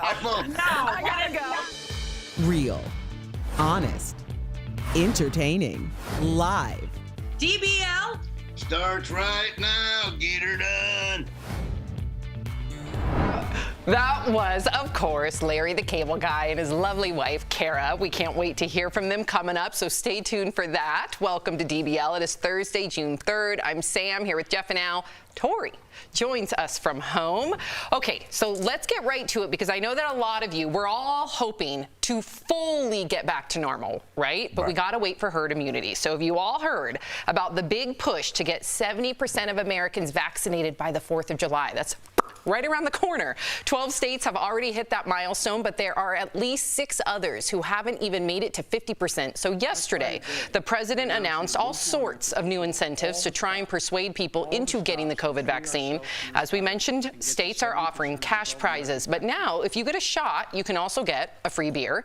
Sports teams are offering free tickets, even seats to the Super Bowl. United is offering free flights, and in West Virginia, they are giving away guns and trucks. Interesting. So what do you all think of these crazy incentives? Will they work? Will they help people overcome their vaccine hesitancy? What do you think, Jeff? I'm still about the incentives, right? I think people who dug their heels in and are steadfast and are like, I am not getting this, that's their word and that's what they're known on. So you can't talk to those people. But all we need is 70%. Like you said, we need to get the herd immunity for the rest of us. So these little incentives that speak to different parts of the country might work, and we might get to that 70%. So I'm all for it. Al, what would you say to the people? Because I was reading comments earlier, and we have a lot of people saying, well, I didn't get money. I got my shot, and I didn't get a beer or a cash prize or the lotto to go sit at the Super Bowl. Why do you think that there is disdain from them? I would disagree. I would say if you got your shot, you did get a prize. You did get a chance to see your family. You got a chance to hug your grandmother. You got a chance to go to your kids' play or graduation in person. So that would be a prize to me. So I think that they're looking at it the wrong way. I agree. Tori, what do you make of all this?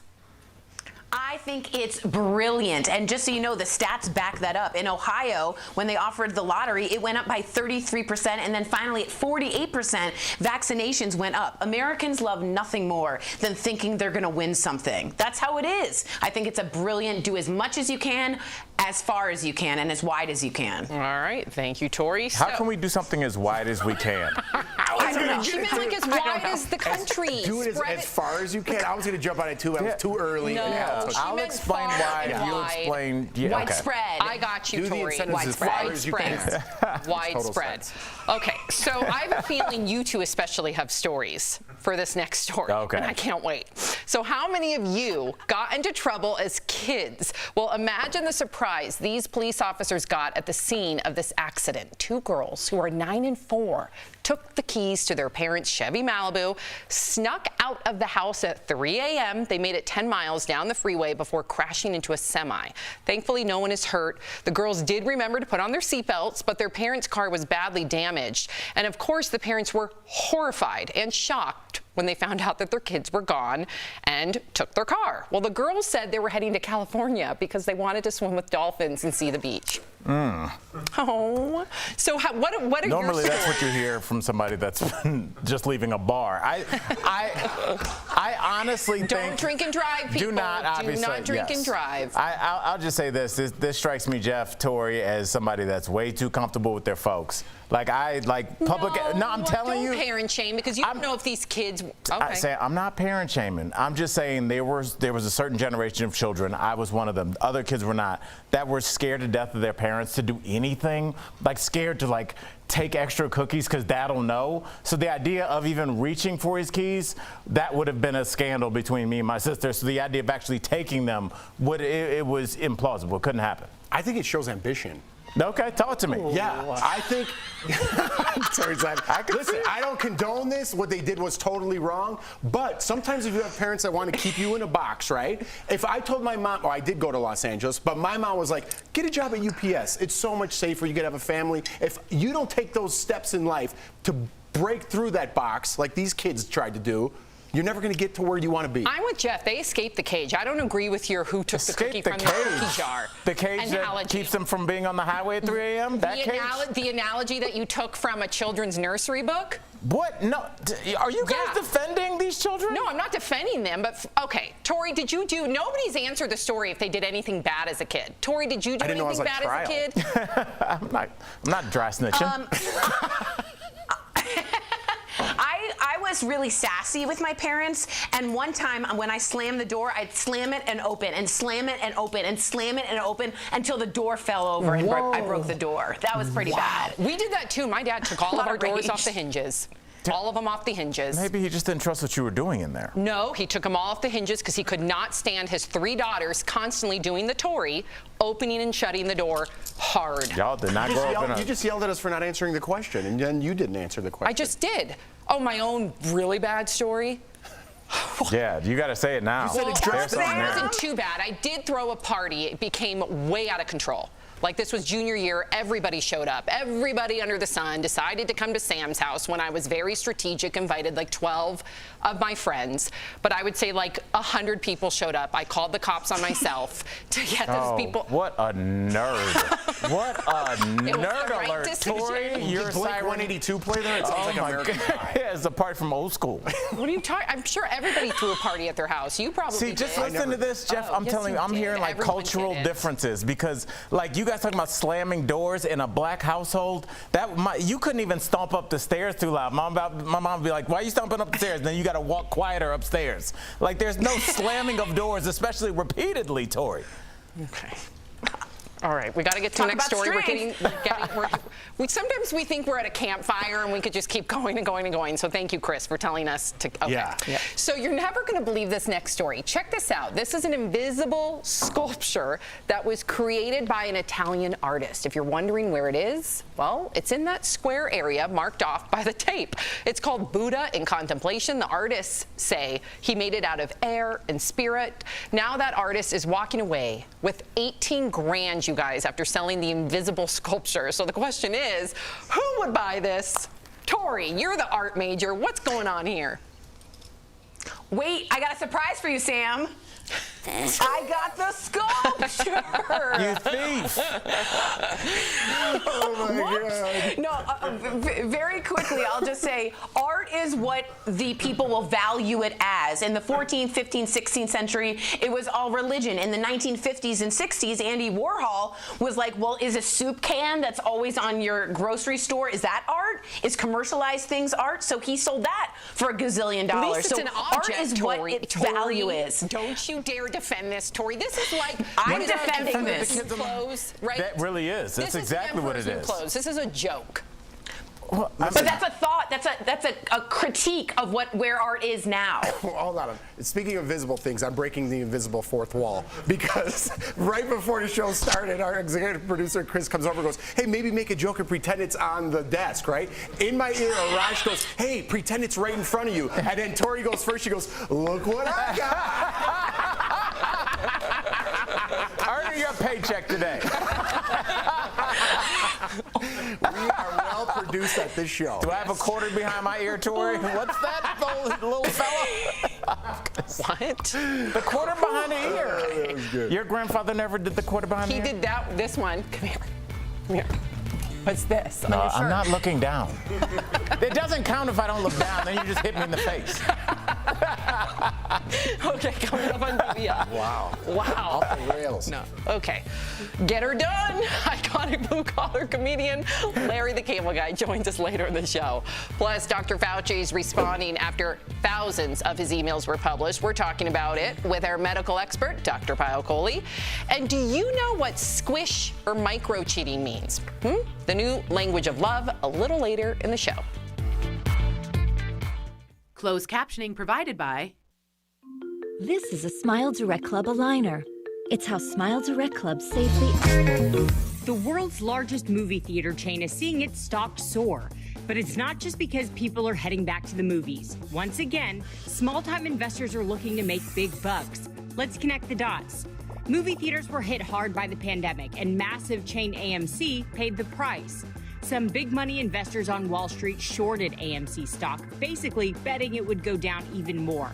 But that's when retail investors stepped in. Yep, that includes the Reddit users who helped drive up the price of GameStop earlier this year.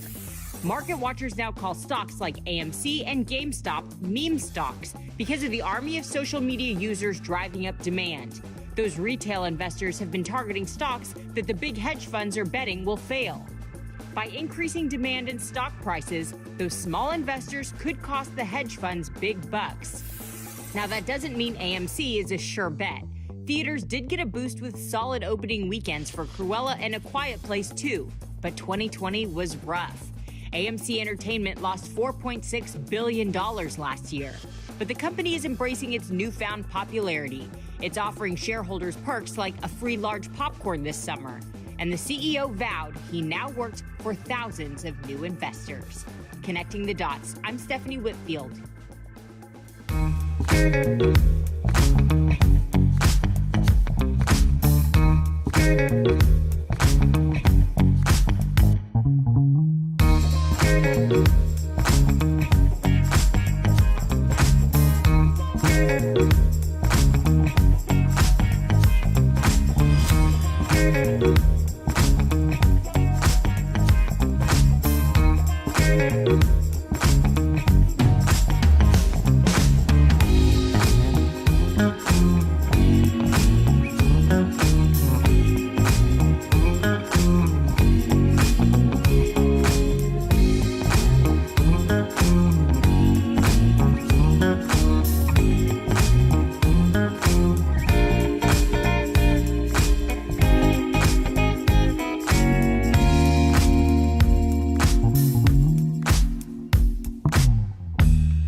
to DBL. With each passing week, we get closer and closer to the end of this pandemic. Thank God.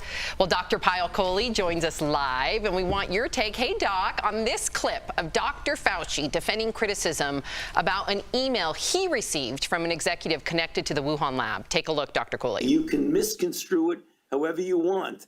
That email was from a person to me saying, thank you for whatever it is he thought I said. And I said that I think the most likely origin is a jumping of species. I still do think it is, at the same time as I'm keeping an open mind that it might be a lab leak. So, Dr. Kohli, people are saying, we even have some of our viewers that have written in, and they say that this email makes Dr. Fauci look too cozy with the Wuhan lab. What do you make of this? You know, I have to say, and pardon my French, that is a bunch of BS, because Dr. Fauci just expressed his opinion, which is rooted in the scientific data. Somebody from the Wuhan lab responded to it, and I don't know how that proves that he's cozying up to them. In fact, if anything, if he was cozying up to them, I don't think he would have raised the idea of investigating the lab leak theory. So I think that this is just a smear campaign, and I really don't think there's much to it, because as Dr. Fauci said, the large evidence suggests that it came naturally, but we're still investigating the possibility of that lab leak. Wow, thank you for clarifying, Dr. Kohli. Here's something that Dr. Kohli and I wanted to share with our DBL Nation, because you all know that Dr. Kohli has been a major part of my brother-in-law's success and the whole COVID-19 journey that he's been on. And we're going almost like 6 months now. Well, today, Dr. Kohli and I have something really special that we want to share with you all. Take a look. 1, forward, good. 2 and 3, push. Strong, moving forward, all the way up. Good job! Okay, here we go. Left, right. Nice. Left, good. Honey, I'm so proud of you. Right. I'm crying.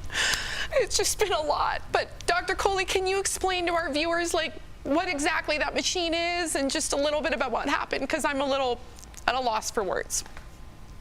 Yes, I can, Sam. So that was a machine that's an assist device that actually helps Eric learn how to walk again. And as Sam says, this is such an incredible day because this video is symbolic. It is symbolic of Eric taking steps back towards his old life. And, you know, just a few months ago, Sam had put a video of her son Miles taking his first few steps, and that's what I thought of when I saw this, because this is literally Eric's rebirth into his old life. And of course, the doctors heal the body, but it's the occupational therapist, the physical therapists, the nurses who get you back to your life. So I'm so proud of Eric, and I'm so happy to see this day come, Sam. It's just been incredible. Me too, and I don't want to, you know, this is definitely a moment of celebration, right? And Dr. Kohli knows the rehab part of it has been really difficult and trying on Eric. I can't imagine. I just want people to understand, like, as grateful as Eric is, and we all are, like, he has still some really dark days. Just kind of like understanding what happened to him, why he can't move, you know, all of his muscles have atrophied, he's still on a tube feed, and he'll get there, believe me. He's the strongest man we know, and we're so grateful. But I think it's important for people to also know that this part of the recovery has been difficult for him as well. And don't forget, Sam, unfortunately, your situation is not unique. There's a lot of viewers and a lot of caretakers of people that are going through this exact same thing, people that had long COVID. So yes. I hope they realize that, unfortunately, it's not a movie, but you will get to that movie end. Yes, so you will. Stick and with it. To everyone out there watching, But I have yes, go ahead, please. I was just going to say, I have to say that Eric does have a great haircut that your sister Erica gave him to get through his recovery. You're right. The faux hawk. Cutting his hair. And to the viewers, I just really wanted to Al's point, if you're going through something like this, similar, please reach out to me. I hope I can be as supportive to you as you have been to me. I really, really, really hope that you feel comfortable reaching out to me. I would love to be your ally. Thank you, Dr. Kohli. Thanks, we'll be right back. Nearly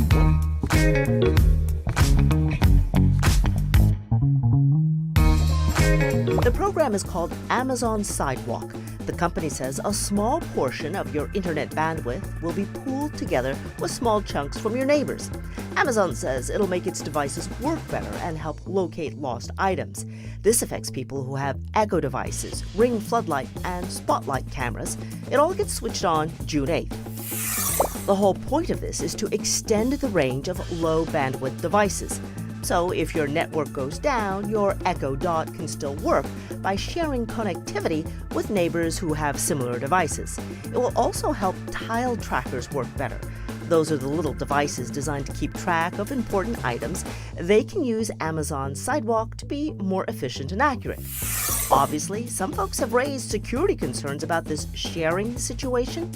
Amazon says it has multiple layers of privacy and security to protect your personal information. But bottom line, you also have the option to opt out. If you have a Ring device, go to the Control Center on the app or their website. If you have an Echo device, go to Settings in the Alexa app.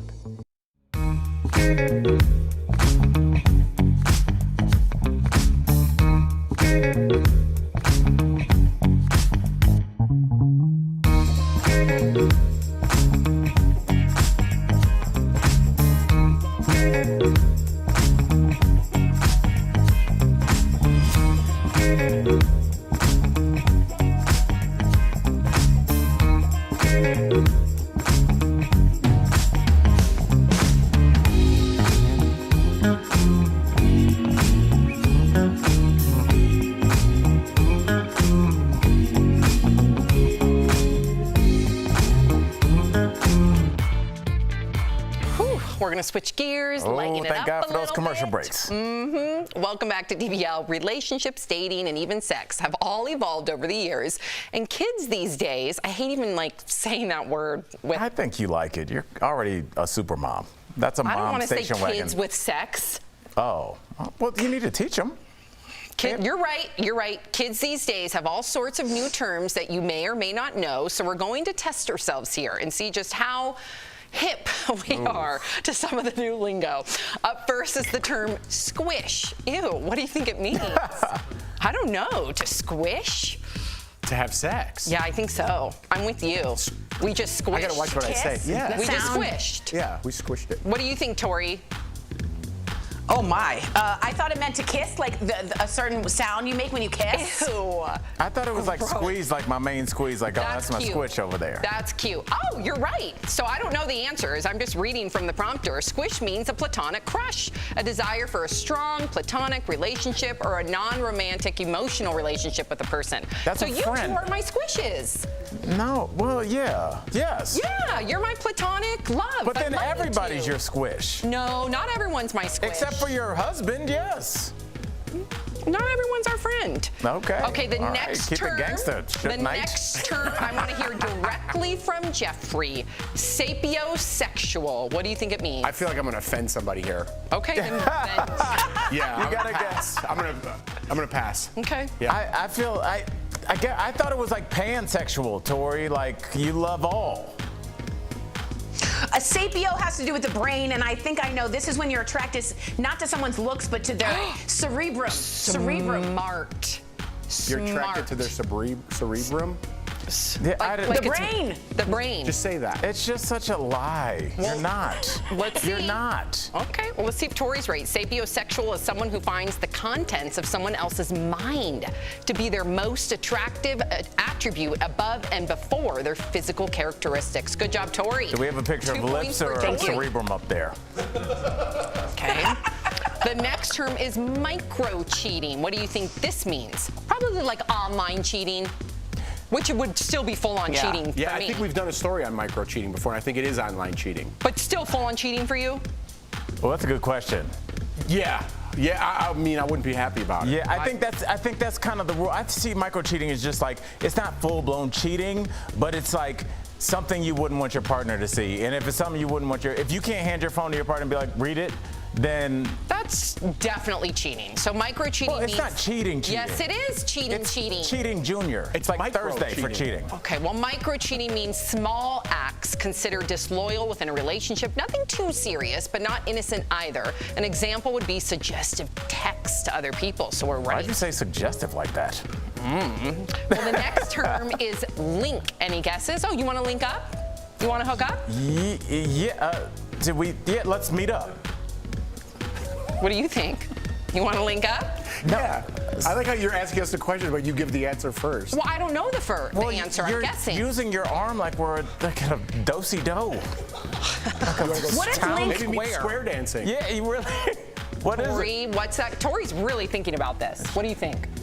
Sorry, what if link is something you have in common with someone from a link to your past? Yes, use the word to define it. That'll be great. That's interesting. This music is this music giving anybody else anxiety? It's weird. I like it. It's weird. I don't like it. I don't like it. So link means two people who've expressed interest in one another and are deciding if there's enough chemistry to take it further. That's dumb. So link. So that's so dumb. So if I'm like, are we into each other? I'd be like, so are we linking? You'd be like, what are you talking about? Yeah, we're going to link up. It's like it's taking it to the next level. No, it's just to meet. There's an app called LinkedIn. Would you be friends? That's would not you what want to that date app is for, Jeff. Yeah, but it doesn't mean it's just getting together. It doesn't mean get together and LinkedIn squish. is not. Oh my gosh! Wow, coming up on DBL. It'll be good for your sapiosexualness. Ricky Martin says an interview with Barbara Walters years ago still haunts him to this day. And Chris Harrison has been replaced on Bachelor in Paradise. Is this the beginning of the end for the Bachelor host? Promotional consideration is brought to you by... So, who here struggles with clogged gut?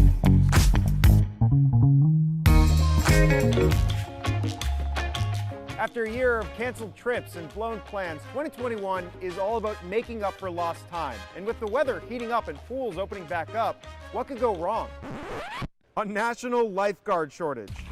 So let's verify, is there really a nationwide lifeguard shortage? Here are sources. Hi, my name is Wyatt Werniss. Hi, my name is Lindsay Mondick. Both our experts confirmed that yes, there is a shortage nationwide.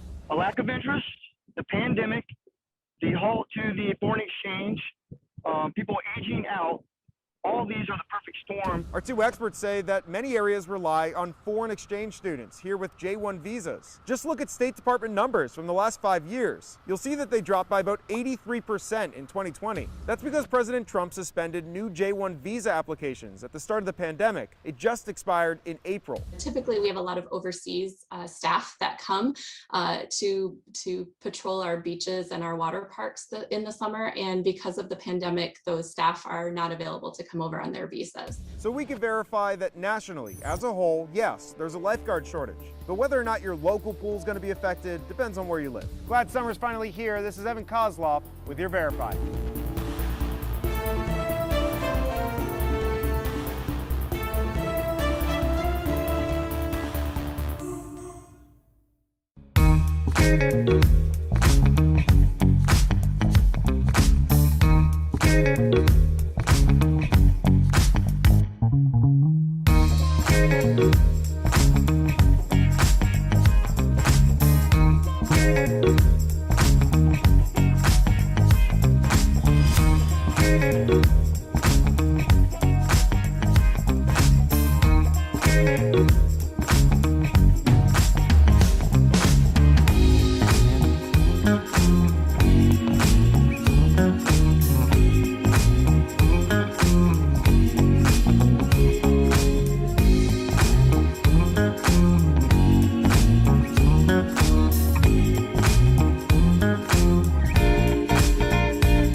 Tomorrow on DBL, radio and TV personality Bobby Bones. Why on earth is he putting his life on the line in his brand new show? Stop right there. Whoa, whoa, whoa, whoa. What's going on? Just because I'm going to struggle doesn't mean I'm not going to try it. That's tomorrow, right here on DBL. Don't miss it. And if you're leaving us, you can watch the second half of the show on Facebook or YouTube. But if you're sticking around, here's what's coming up.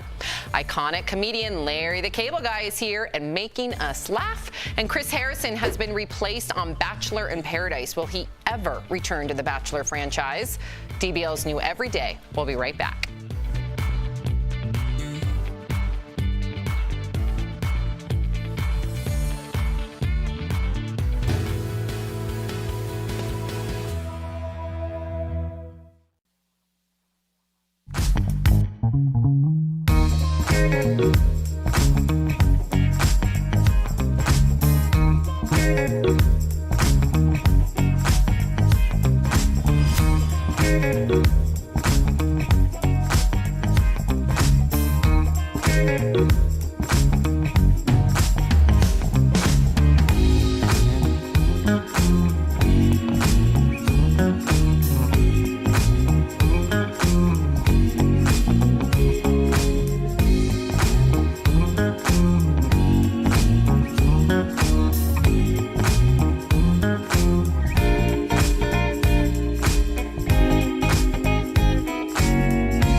Live, we're talking about what you're talking about. Real, honest, entertaining, live. DBL starts right now. Welcome to DBL. I'm Sam here with Jeff and Al. Tori joins us from home. All right, so it looks like Chris Harrison won't be returning to Bachelor in Paradise. Chris has hosted the franchise spinoff for all 6 seasons. Back in February, Chris said he was stepping aside from hosting the Bachelor shows after he defended a contestant who attended an Old South party on a plantation. It's reported that Bachelor Nation superfan David Spade will fill in, along with a list of other guest hosts.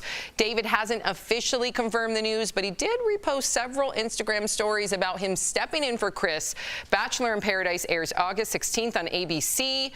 Do we think that this is the beginning of the end for Chris Harrison? Do you think he'll ever have a road to redemption, or has he been canceled? I hope not. And I'm not sticking up for what he did in any way. I want to make that clear, but I hope not. And I was actually thinking, I hope one of the guest hosts is Chris Harrison. I hope he could kind of get his foot back in the door. What he said, right, I don't defend, but should he lose his whole career and franchise over this? To me, I don't think so. I think there's room for growth there. I think he could use it. I think the show could use it in a positive way. What do you make of this, Al? Yeah, you know, the bottom line is, and we all know this every time we open our mouth on this show, you can lose a gig. And I think where he stepped in it, Jeff, was that he got his chance to kind of redeem himself. He had an interview with who's the Rachel young, Lindsay. yes, and he doubled down almost. And I think that was the proverbial nail in the coffin for him. And I think that's why he didn't continue. I think if he had been contrite in that interview, we wouldn't be doing the story. Interesting. Okay, so let's prompter. Thank you. All right, so Ricky Martin is speaking out about an old interview he did with Barbara Walters. Ricky told People magazine the interview he did with Barbara back in 2000 gave him PTSD because she kept asking him to address rumors he was gay. Here is a clip from the interview. You could say, as many artists have, yes, I am gay, or you could say, no, I'm not. Do you know that this is being said, and thank you so and you're even much being named? For giving me the opportunity to express the rumors. But Barbara, for some reason, I just don't feel like it. Wow, Ricky didn't come out until 2010 on his official website. He told People he just wasn't ready before then. Watch. I felt a bit trapped. I felt, I even felt a bit violated because I was just not ready to come out. And I don't think nowadays that question can even be asked. A lot of people say, what would you do differently? Well, maybe I would have come out in that interview. It would have been great because when I came out, it just felt amazing. But that day, I felt I was very afraid. I was not ready. And in 2010, Barbara addressed the interview and called the question about Ricky's sexuality inappropriate. So, Tori, in your opinion, was Barbara Walters out of line? Could you ask a question like that today? What do you think? No, absolutely not. When you out someone or ask someone about their sexuality, it's about power. And from the people that I've spoken to in the LGBTQ community, that moment that they come out, that they choose, is very important because it's not on anyone else's timeline. And Barbara Walters was trying to take that power away from him for a lifetime. So I think it was completely inappropriate. And Sam reminds me of like why Naomi Osaka doesn't necessarily want to do press, because things like that can be questioned to get a gotcha moment. And then you're kind of like mentally changed for the whole game. So I just thought it was completely inappropriate, and no one would ask that today. No. I'll take the other side of that coin. I totally agree with you, Tori. You cannot ask that. And the way she asked it, you definitely cannot ask that today. But back then, it shows how far we have come, right? Yes. That was 2010, I believe, Yes. and this is 2000. That was 2000. Okay, Yeah. so He came 20 out in years. 2010. Okay. Yeah, 21 20 years. That's Yep. how you can't even ask that now. But at that time, Ricky was using Barbara the same way Barbara was using Ricky. That was her style. That was her brand. You get on that stage with Barbara Walters, you're in another atmosphere. You're right. Ricky Martin was in another atmosphere at that time. She bangs, all those songs. He was on top of the world. Part of that was the Barbara Walters interview. I know he's very talented and all that. He's actually my man crush. I know. If there was one guy, I was watching that interview like, can a man look like that? He's the best looking man on the planet. Good-looking guy. I think back then it shows how far we have come. I'm glad you mentioned that because people are, of course, are calling to cancel Barbara Walters. We have to remember that this was 20 years ago. We have evolved, including Barbara Walters. She herself, 10 years ago, said that question was inappropriate. Not condoning again. Right, again. exactly, not condoning, but we have to remember that this was 20 years ago, and Barbara herself has already condemned herself. All right, so when it comes to relationships, how much influence do you give your parents? In a teaser for the latest episode of Keeping Up with the Kardashians, Kris Jenner revealed something huge to Kourtney about what she wants for her future. There's nothing that I would love more than to see you live your life and grow old with someone, be happy and content and peaceful. And it would always be so fabulous if it was the dad of your children, you know? So right now, everywhere you look, you're seeing photos of Kourtney and her current beau, Travis Barker. Kourtney and Scott have 3 kids together, but never married. Scott is currently dating Lisa Rinna's daughter, Amelia Hamilton. All right, so do you guys get influenced by your parents?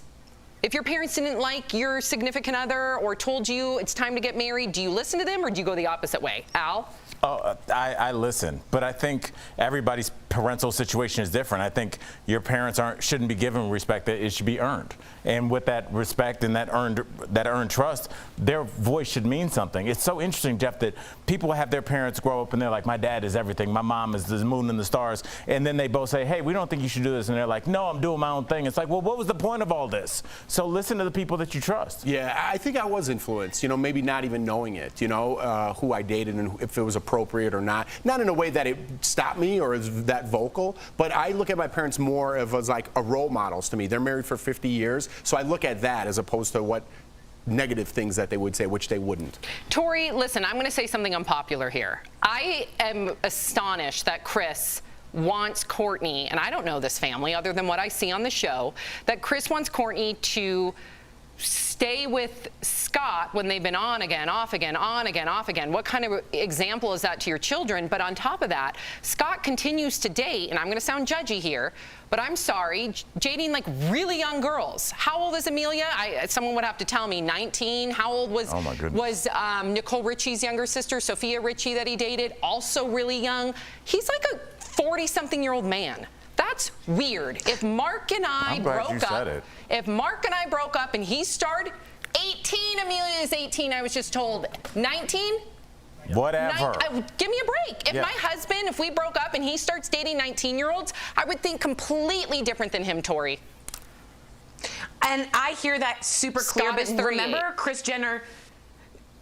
Oh, okay. So Kris Jenner is also a person, and Scott Disick lost both his parents, and Kris Jenner likes to mother everyone. So she wants to keep everyone in the fold, and I think that's the fault that lies with Kris Jenner, is she's trying to protect Scott Disick as well as not thinking about Courtney in that. That's kind of inside the weeds, but Kris Jenner feels like he's her son in a way. So I think that's separate. I will just say in the Jewish culture, the mother like basically picks the spouse, so that culturally we are very involved.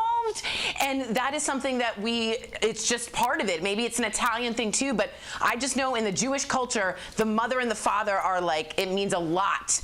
Their influence means like I have to go to therapy for it. Wow. Yeah, Tori, would you ever go against your mom if she suggested a guy, or like you were with a guy and she said no? Yeah, but only after I've really been to therapy and learned what boundaries were, because we got a little enmeshed. That's what happens in those kind of families like that. So I learned boundaries, and I was a little late, but I learned it. And how does that make Travis Barker feel? What if they end up getting married? Good point. I know. You know? There's always going to be that rift. Totally. Huh.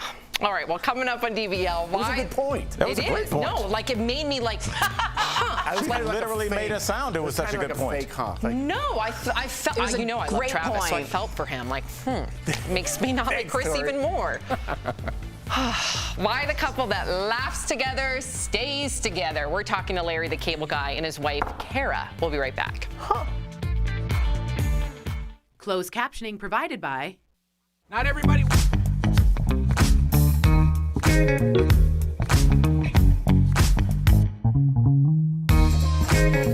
The world's largest movie theater chain is seeing its stock soar.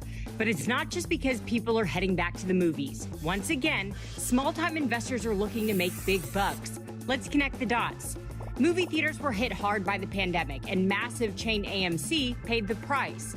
Some big-money investors on Wall Street shorted AMC stock, basically betting it would go down even more. But that's when retail investors stepped in. Yep, that includes the Reddit users who helped drive up the price of GameStop earlier this year. Market watchers now call stocks like AMC and GameStop meme stocks because of the army of social media users driving up demand. Those retail investors have been targeting stocks that the big hedge funds are betting will fail. By increasing demand and stock prices, those small investors could cost the hedge funds big bucks. Now, that doesn't mean AMC is a sure bet. Theaters did get a boost with solid opening weekends for Cruella and A Quiet Place 2, but 2020 was rough. AMC Entertainment lost $4.6 billion last year. But the company is embracing its newfound popularity. It's offering shareholders perks like a free large popcorn this summer. And the CEO vowed he now works for thousands of new investors. Connecting the dots, I'm Stephanie Whitfield.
back to DBL. Larry the Cable Guy has been making us laugh with his blue-collar humor for decades. Earlier, Tori and I talked with Larry and his wife, Cara, about life on their Nebraska farm and her new book about faith. That's today's Chatting with the Stars. Larry, Cara, thank you so much for joining us on DBL. Now, I just learned that, Larry, your real name's actually Dan. So I would like to know the difference between Larry the Cable Guy and Dan Whitney. Do you like switch? Are you like Dr. Jekyll and Hyde? What's happening? Actually, there's a lot of difference between the two of us. I'm not from America. I was from Leeds in northern... Welcome.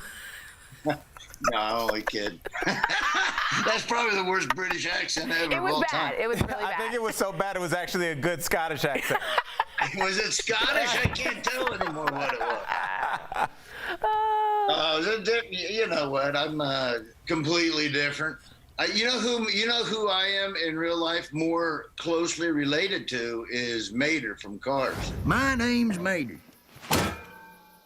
Mater? Yeah, like tomato, but without the tuh. When you see me as Mater in the little cartoon tow truck, I really threw a lot of myself into that little character. I love that character too. Cara, what's it like for you to be married to two different men? Is it good? I think you get two different dates? Like, what's happening? Spicy.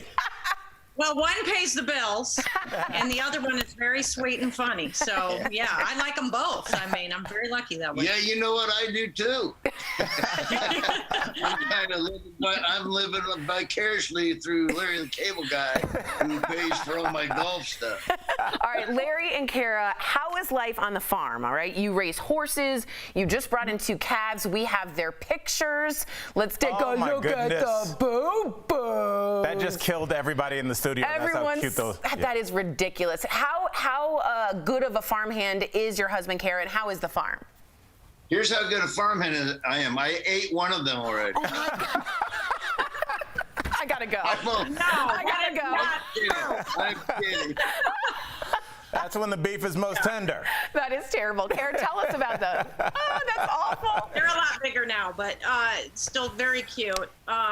We brought those 2 in around December, and it just happened to be the coldest winter on record in the state of Nebraska. Ooh. So we, of course, right? Anyone who grows up on a farm knows that's when all of it breaks loose. You know how cold it was? How cold? The ice cream machine at McDonald's was working. There are conspiracy theories about the ice cream machine at McDonald's. It's really, go down a YouTube rabbit hole about the conspiracy theories about why it's always broken. I've been on Reddit about it. It's crazy. But we brought them in, and we've been bottle feeding them, and I've had people from all over town come and just hang out with those calves, so they've been good therapy for everybody. That's so good. Now, Cara, I want to talk about this. You recently published a beautiful book. Hold it up. Congrats. Sisters, hello. Hours activated. Look at that. It's called Fields of Grace, and it's about your faith. And I want you to tell us a little about it, but also, like, who is this book for? I really want people to get into a relationship with Jesus. A lot of people think Christianity is going to church, but that's not a relationship per se. I mean, I encourage people to go. It's great. But if you only spend an hour a week with your spouse, that's not going to be much of a relationship. So it's to encourage people to get into a daily walk with Jesus, and then to also share that faith, because it does make a major change in your life for the better. Larry, you've been known for giving back to a number of causes and are once again holding the Get Her Done Golf Classic. Yay. Where's my invitation? It's for charity, of course. And John Ratzenberger from Cheers, not that I have to say that, everybody knows that, is playing. So, all right, Cara, I'm going to put you on the hot seat here. Where's your money going? If you got to put all the money you have, are you going to put it on Larry the Cable Guy or Cliff the Mailman in that golf charity classic? Where do you bet the I farm? don't think he's won his own tournament one time, so my money's not on Dan today. But John, I don't know how good a golfer is he. I don't know. I don't know how good a golfer is either, but we're gonna have a good time. I know that. And if you want, you can come next year. I didn't know you wanted to go. Obviously, you can go to my golf tournament. Oh man, I wouldn't miss it. Our golf event is going to get a portable incubator for a NICU for a hospital locally. Wow. And this goes all over. So Unbelievable, Kara. I never made a cent on it. Yeah, everybody pick up the book. It's Fields of Grace. Also, try listening to Larry the Cable Guy's English accent if you want to hear something terrible. Scottish. Oh, yeah, it went Scottish, I think. The latest book, again, Fields of Grace, Sharing Faith from the Horse Farm, on Amazon or wherever books are sold. And keep up with the latest on Larry at LarryTheCableGuy.com. Again, what a pleasure speaking to you both. We'll be right back. Thanks, guys. Thank you. See you later. We all know that movement is like medicine, but getting the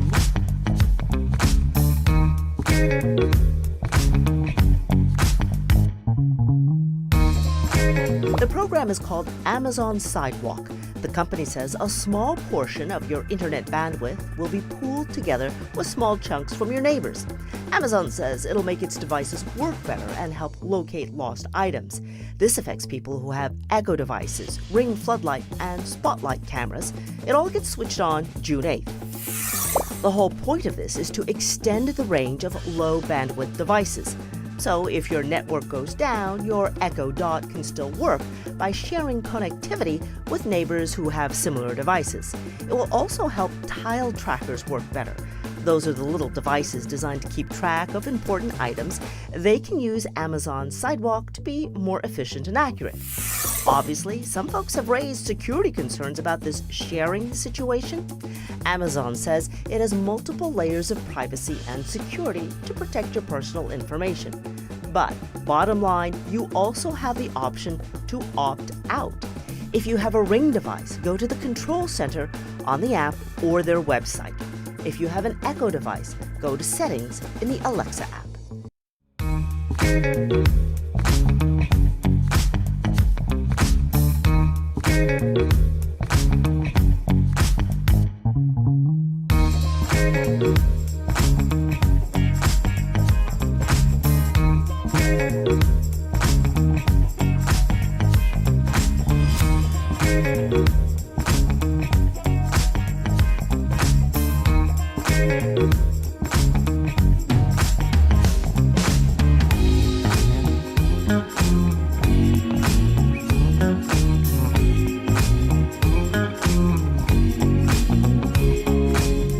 Welcome back to DBL. It's time for some sweet, sweet deals. Earlier, Stephanie showed Tori some amazing products at even better prices. Here's this week's DBL Deal Blast presented by MorningSave.com. Steph, what do you have for us today? Hey Tori, I'm here with some great products and deals just for you guys. So first up, I've got something that will help tidy up your favorite accessories, whether you're at home or traveling. It's the Heidi & Oak Large Jewelry Organizer with a bonus pouch. Oh, lovely. Yeah, this highly versatile case features earring holders with pre-cut holes and multiple compartments for both your statements and delicate pieces. And it includes a built-in vanity mirror. Are you ready? I'll show you it. Okay, I see you. Normally it's as much as $100, but now it's only $24, saving our viewers 76%. And I like that when you open it, you feel like you're in Cartier, but you're just in your house and getting your own. I love that. For $24, please, everyone. Oh my get gosh. that. And I'm really messy, and I have a tendency to lose my little earrings, and I'm always wondering where are they. I know. And this is a really easy way of just keeping everything together. So the moment you get up, you leave, you put it straight back in, and it'll help with organization. It's great, even for travel. I love that. Love it. Smart, smart. Next up, I have the perfect items to style your hair and have you looking your best for any occasion. It's the Therapy 365 3-piece hair tool set. Yes. The Tri-Curl Clipless Curling Iron Set is specially designed with 3 distinctive curling barrel sizes that are great for all hair types. The wet or dry straightening iron improves the health of your hair by locking in nutrients and keeping your hair hydrated. And last, the infrared hair dryer infuses a mild heat inside your hair cuticle, speeding up drying time. So normally it's as much as $460. I was wondering, because this is a lot of This is stuff. the whole This is hair expensive, kit right? that you'll ever need. You're not going to believe this, Tori. This is my deal of the week. It's only $39. For all of it? Yes, saving up to 92%. You all are stealing at this point. Go grab that and get the barrels. Give it to a friend at that price. I love that. I love it. And also for that price, let's say, you prefer having straight hair and your bestie likes curls. Totally. You can give it to them for a present, and each individual thing it's amazing. Very good price. I'm very happy with that. Now, Tori, if you're like me and you occasionally love to pamper yourself, right? Well, this Enchant Home luxury Turkish cotton bathrobe will do just that. This is soft and absorbent. It's a gorgeous robe with a spa-like feel, and it features a removable belt and long sleeves. Normally, it's as much as $138. We've got it for only $49, saving up to 64%. Some self-care, guys, at a great price. You don't want to put a price on that, but that's so nice in the morning to go out with your coffee. I love it. Love that. Great price. Good present, too. I can see you nipping out with your little doggies in bathrobe. Oh, it's the best. Let them out, then come back in. You're covered, you're comfy, it's cozy. I love it. Love this. Okay, and last, I've got something that will be perfect for anyone's skincare regimen. It's the Teo Clean UV Sanitizing Facial Brush. Oh, wow. More capable than manual washing, this brush comfortably cleanses using powerful rotational technology. I'm going to show you how. Look at this. So you see? Whoa. And it is silky soft. These bristles thoroughly sweep through your pores to safely dislodge dirt, dead skin cells, makeup residue. And normally, are you ready? It's as much as $149. That's going to be pricey. But we've got it for only $39, saving up to 74%. Oh, I love that. And this is the new thing, guys. Technology to get your pores clean. It's no longer just washing the face. No, that's basic. Get one of these and then get really in there, because I like to scrub. I like how it looks as well. Yeah, I think it's really snazzy. minimal. Yeah, I like that a lot. Head on over, guys, to morningsave.com to snag these amazing deals at the lowest prices. You can even visit morningsave.com right on your smartphone. Thank you so much, Steph. We'll be right back. Promotional consideration is brought to you by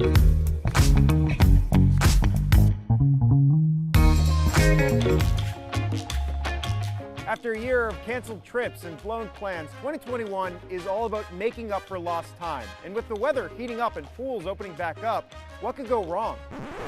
A national lifeguard shortage.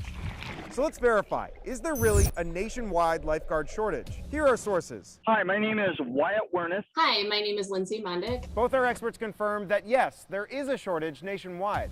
A lack of interest, the pandemic, the halt to the foreign exchange, people aging out, all these are the perfect storm. Our two experts say that many areas rely on foreign exchange students here with J1 visas. Just look at State Department numbers from the last 5 years. You'll see that they dropped by about 83% in 2020. That's because President Trump suspended new J1 visa applications at the start of the pandemic. It just expired in April. Typically, we have a lot of overseas staff that come to patrol our beaches and our water parks in the summer. And because of the pandemic, those staff are not available to come over on their visas. So we can verify that nationally, as a whole, yes, there's a lifeguard shortage. But whether or not your local pool is going to be affected depends on where you live. Glad summer's finally here. This is Evan Kozloff with your Verify.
Welcome back to DBL. Tori's back. Tori, those deals were pretty amazing, huh?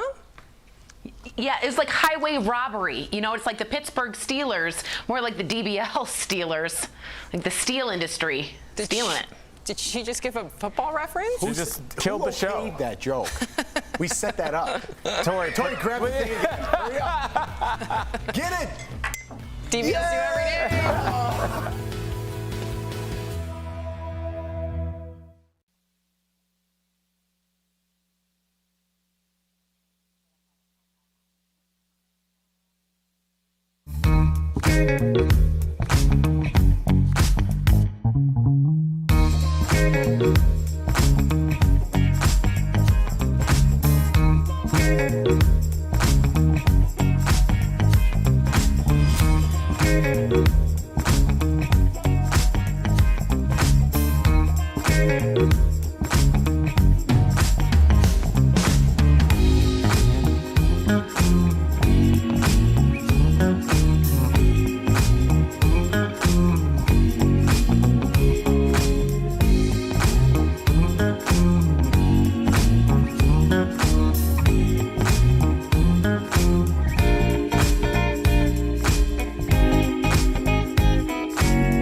Incentives to get more people vaccinated.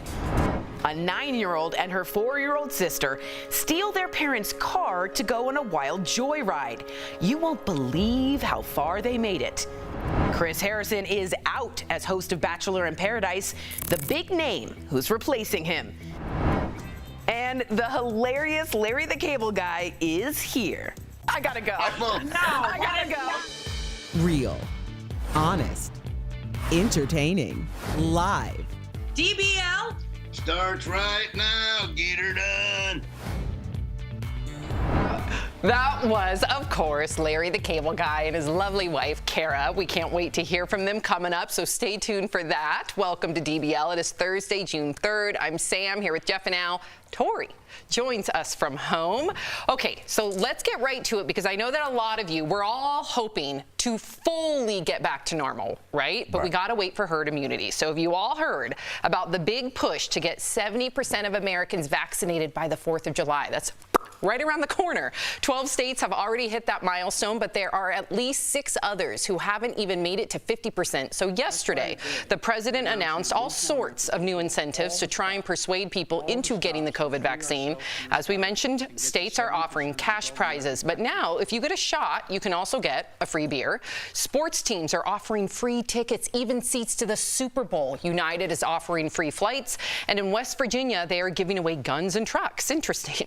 So what What do you all think of these crazy incentives? Will they work? Will they help people overcome their vaccine hesitancy? What do you think, Jeff? I'm still about the incentives, right? I think people who dug their heels in and are steadfast and are like, I am not getting this, that's their word and that's what they're known on. So you can't talk to those people. But all we need is 70%. Like you said, we need to get the herd immunity for the rest of us. So these little incentives that speak to different parts of the country might work, and we might get to that 70%. So I'm all for it. Al, what would you say to the people? Because I was reading comments earlier, and we have a lot of people saying, well, I didn't get money. I got my shot, and I didn't get a beer or a cash prize or the lotto to go sit at the Super Bowl. Why do you think that there is disdain from them? I would disagree. I would say if you got your shot, you did get a prize. You did get a chance to see your family. You got a chance to hug your grandmother. You got a chance to go to your kids' play or graduation in person. So that would be a prize to me. So I think that they're looking at it the wrong way. I agree. Tori, what do you make of all this? I think it's brilliant. And just so you know, the stats back that up. In Ohio, when they offered the lottery, it went up by 33%. And then finally at 48%, vaccinations went up. Americans love nothing more than thinking they're going to win something. That's how it is. I think it's a brilliant, do as much as you can, as far as you can, and as wide as you can. All right. Thank you, Tori. How can we do something as wide as we can? I don't know. She meant like as wide as the country. Do it as far as you can. I was going to jump on it too. I was too early. No. Yeah. I'll explain why. You explain. Yeah, widespread. I got you, Do the Tori. incentives as far as you can. Widespread. Okay, so I have a feeling you two especially have stories for this next story. Okay. And I can't wait. So how many of you got into trouble as kids? Well, imagine the surprise these police officers got at the scene of this accident. Two girls who are 9 and 4 took the keys to their parents' Chevy Malibu, snuck out of the house at 3 a.m. They made it 10 miles down the freeway before crashing into a semi. Thankfully, no one is hurt. The girls did remember to put on their seatbelts, but their parents' car was badly damaged. And of course, the parents were horrified and shocked when they found out that their kids were gone and took their car. Well, the girls said they were heading to California because they wanted to swim with dolphins and see the beach. Oh, so what are Normally your that's what you hear from somebody that's just leaving a bar. I honestly think don't drink and drive, people. Do not, obviously. Do not drink and drive. I'll just say this strikes me, Jeff, Tori, as somebody that's way too comfortable with their folks. Like public. No, I'm telling you. Don't parent shame because you don't know if these kids. Okay. I'm not parent shaming. I'm just saying there was a certain generation of children. I was one of them. Other kids were not. That were scared to death of their parents to do anything. Like scared to take extra cookies because dad'll know. So the idea of even reaching for his keys, that would have been a scandal between me and my sister. So the idea of actually taking them, it was implausible. It couldn't happen. I think it shows ambition. Okay, talk to me. Yeah, I think. Listen, I don't condone this. What they did was totally wrong. But sometimes if you have parents that want to keep you in a box, right? If I told my mom, I did go to Los Angeles, but my mom was like, get a job at UPS. It's so much safer. You could have a family. If you don't take those steps in life to break through that box like these kids tried to do, you're never going to get to where you want to be. I'm with Jeff. They escaped the cage. I don't agree with your who took the cookie from the cookie jar. The cage that keeps them from being on the highway at 3 a.m.? The analogy that you took from a children's nursery book? What? No. Are you guys defending these children? No, I'm not defending them. But, okay, Tori, nobody's answered the story if they did anything bad as a kid. Tori, did you do anything bad as a kid? I'm not dry snitching. I was really sassy with my parents, and one time when I slammed the door, I'd slam it and open and slam it and open and slam it and open until the door fell over and I broke the door. That was pretty bad. We did that too. My dad took all of our doors off the hinges. All of them off the hinges. Maybe he just didn't trust what you were doing in there. No, he took them all off the hinges because he could not stand his 3 daughters constantly doing the Tori, opening and shutting the door hard. Y'all did not grow up in You just yelled at us for not answering the question, and then you didn't answer the question. I just did. Oh, my own really bad story? Yeah, you got to say it now. Well, it wasn't too bad. I did throw a party. It became way out of control. Like this was junior year, everybody showed up. Everybody under the sun decided to come to Sam's house when I was very strategic, invited like 12 of my friends. But I would say like 100 people showed up. I called the cops on myself to get those people. What a nerd. What a nerd right alert. decision. Tori, you're Did Blink 182 play there? It sounds like American Pie. It's a part from old school. What are you talking? I'm sure everybody threw a party at their house. You probably See, just did. listen to this, Jeff. I'm telling you, I'm hearing like Everyone cultural did it. differences because, like, you guys talking about slamming doors in a black household. You couldn't even stomp up the stairs too loud. My mom would be like, "Why are you stomping up the stairs?" And then you got to walk quieter upstairs. Like, there's no slamming of doors, especially repeatedly, Tori. Okay. All right, we got to get to the next story.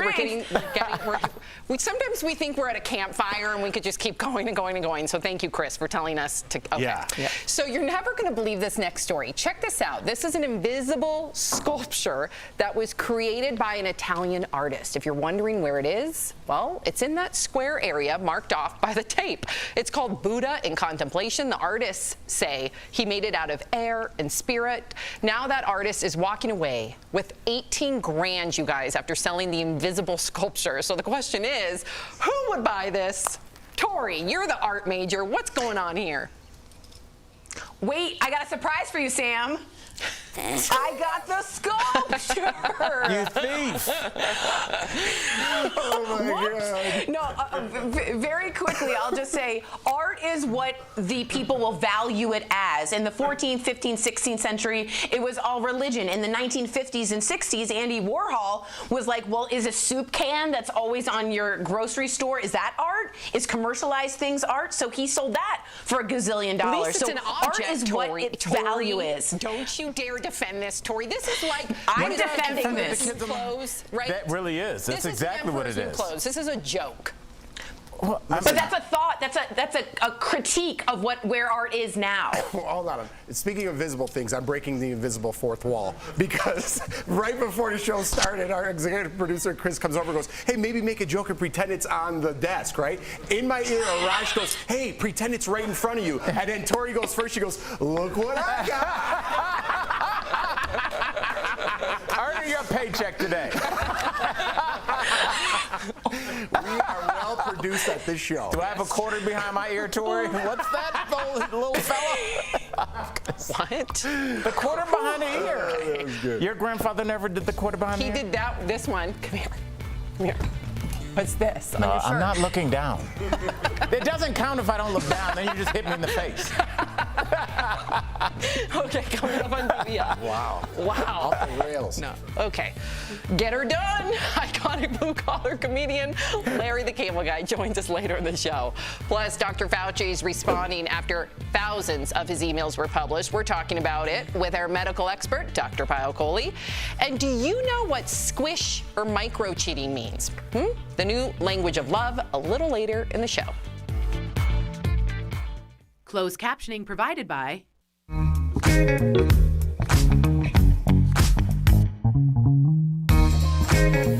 The world's largest movie theater chain is seeing its stock soar.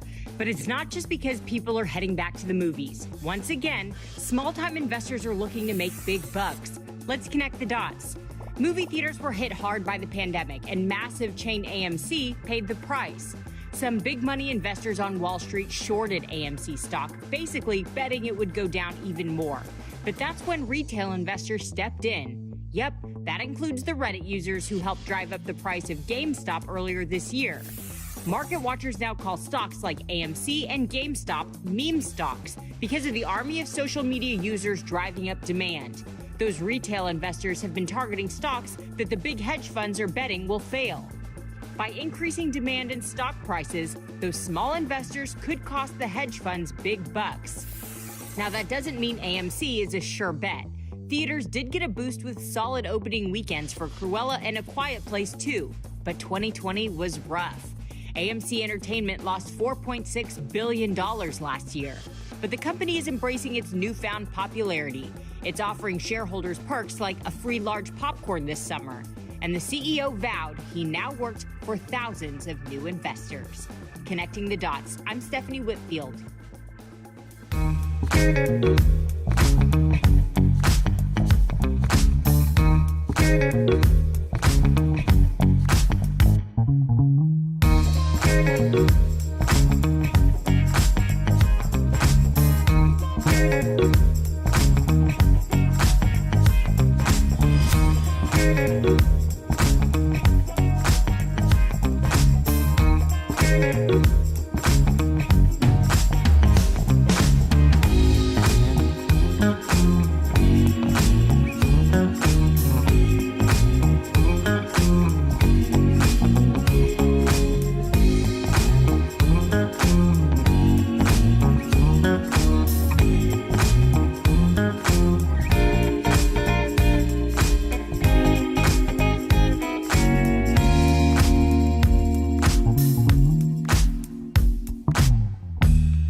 to DBL. With each passing week, we get closer and closer to the end of this pandemic. Thank God.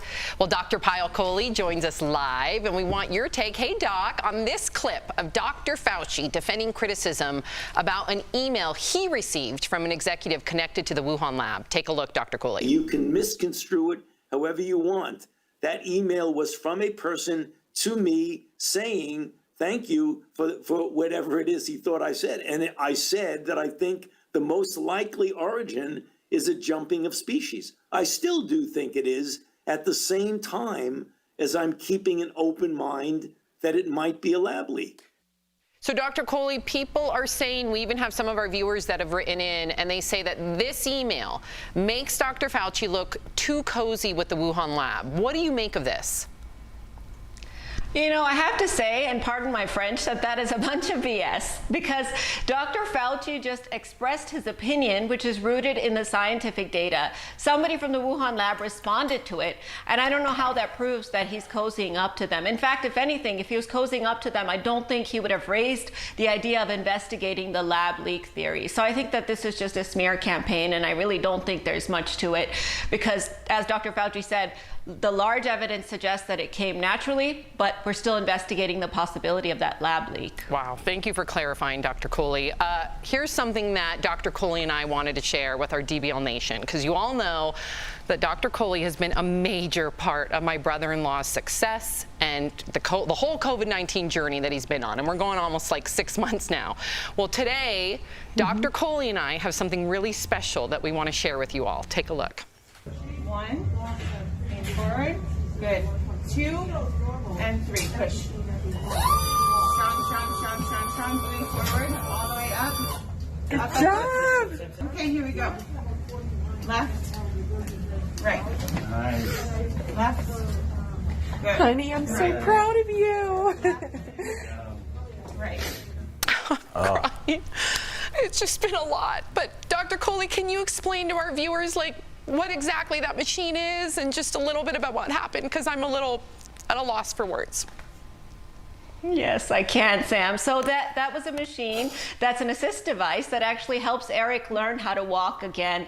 And as Sam says, this is such an incredible day because this video is symbolic. It is symbolic of Eric taking steps back towards his old life. And you know, just a few months ago, Sam had put a video of her son Miles taking his first few steps, and that's what I thought of when I saw this, because this is literally Eric's rebirth into his old life. And of course, the doctors heal the body, but it's the occupational therapist, the physical therapists, the nurses who get you back to your life. So I'm so proud of Eric, and I'm so happy to see this day come, Sam. It's just been incredible. Me too, and I don't want to, you know, this is definitely a moment of celebration, right? And then Dr. Kohli knows the rehab part of it has been really difficult and trying on Eric. I can't imagine. I just want people to understand, like, as grateful as Eric is, and we all are, like, he has still some really dark days. Just kind of like understanding what happened to him, why he can't move, you know, all of his muscles have atrophied, he's still on a tube feed, and he'll get there, believe me. He's the strongest man we know, and we're so grateful. But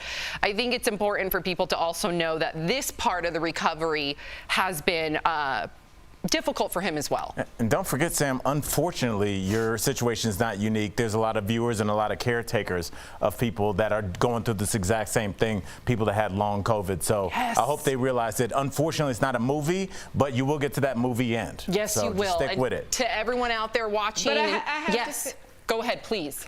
I was just going to say, I have to say that Eric does have a great haircut that your sister Erica gave him to get through his recovery. You're right. The faux hawk. Cutting his hair. And to the viewers, I just really wanted to Al's point, if you're going through something like this, similar, please reach out to me. I hope I can be as supportive to you as you have been to me. I really, really, really hope that you feel comfortable reaching out to me. I would love to be your ally. Thank you, Dr. Kohli. Thanks, we'll Doc. be right back. Nearly 100.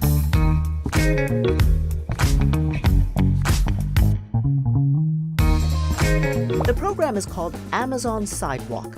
The company says a small portion of your internet bandwidth will be pooled together with small chunks from your neighbors. Amazon says it'll make its devices work better and help locate lost items.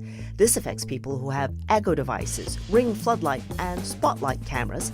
It all gets switched on June 8th. The whole point of this is to extend the range of low bandwidth devices. So if your network goes down, your Echo Dot can still work by sharing connectivity with neighbors who have similar devices. It will also help tile trackers work better. Those are the little devices designed to keep track of important items. They can use Amazon's Sidewalk to be more efficient and accurate. Obviously, some folks have raised security concerns about this sharing situation. Amazon says it has multiple layers of privacy and security to protect your personal information. But bottom line, you also have the option to opt out. If you have a Ring device, go to the Control Center on the app or their website. If you have an Echo device, go to Settings in the Alexa app.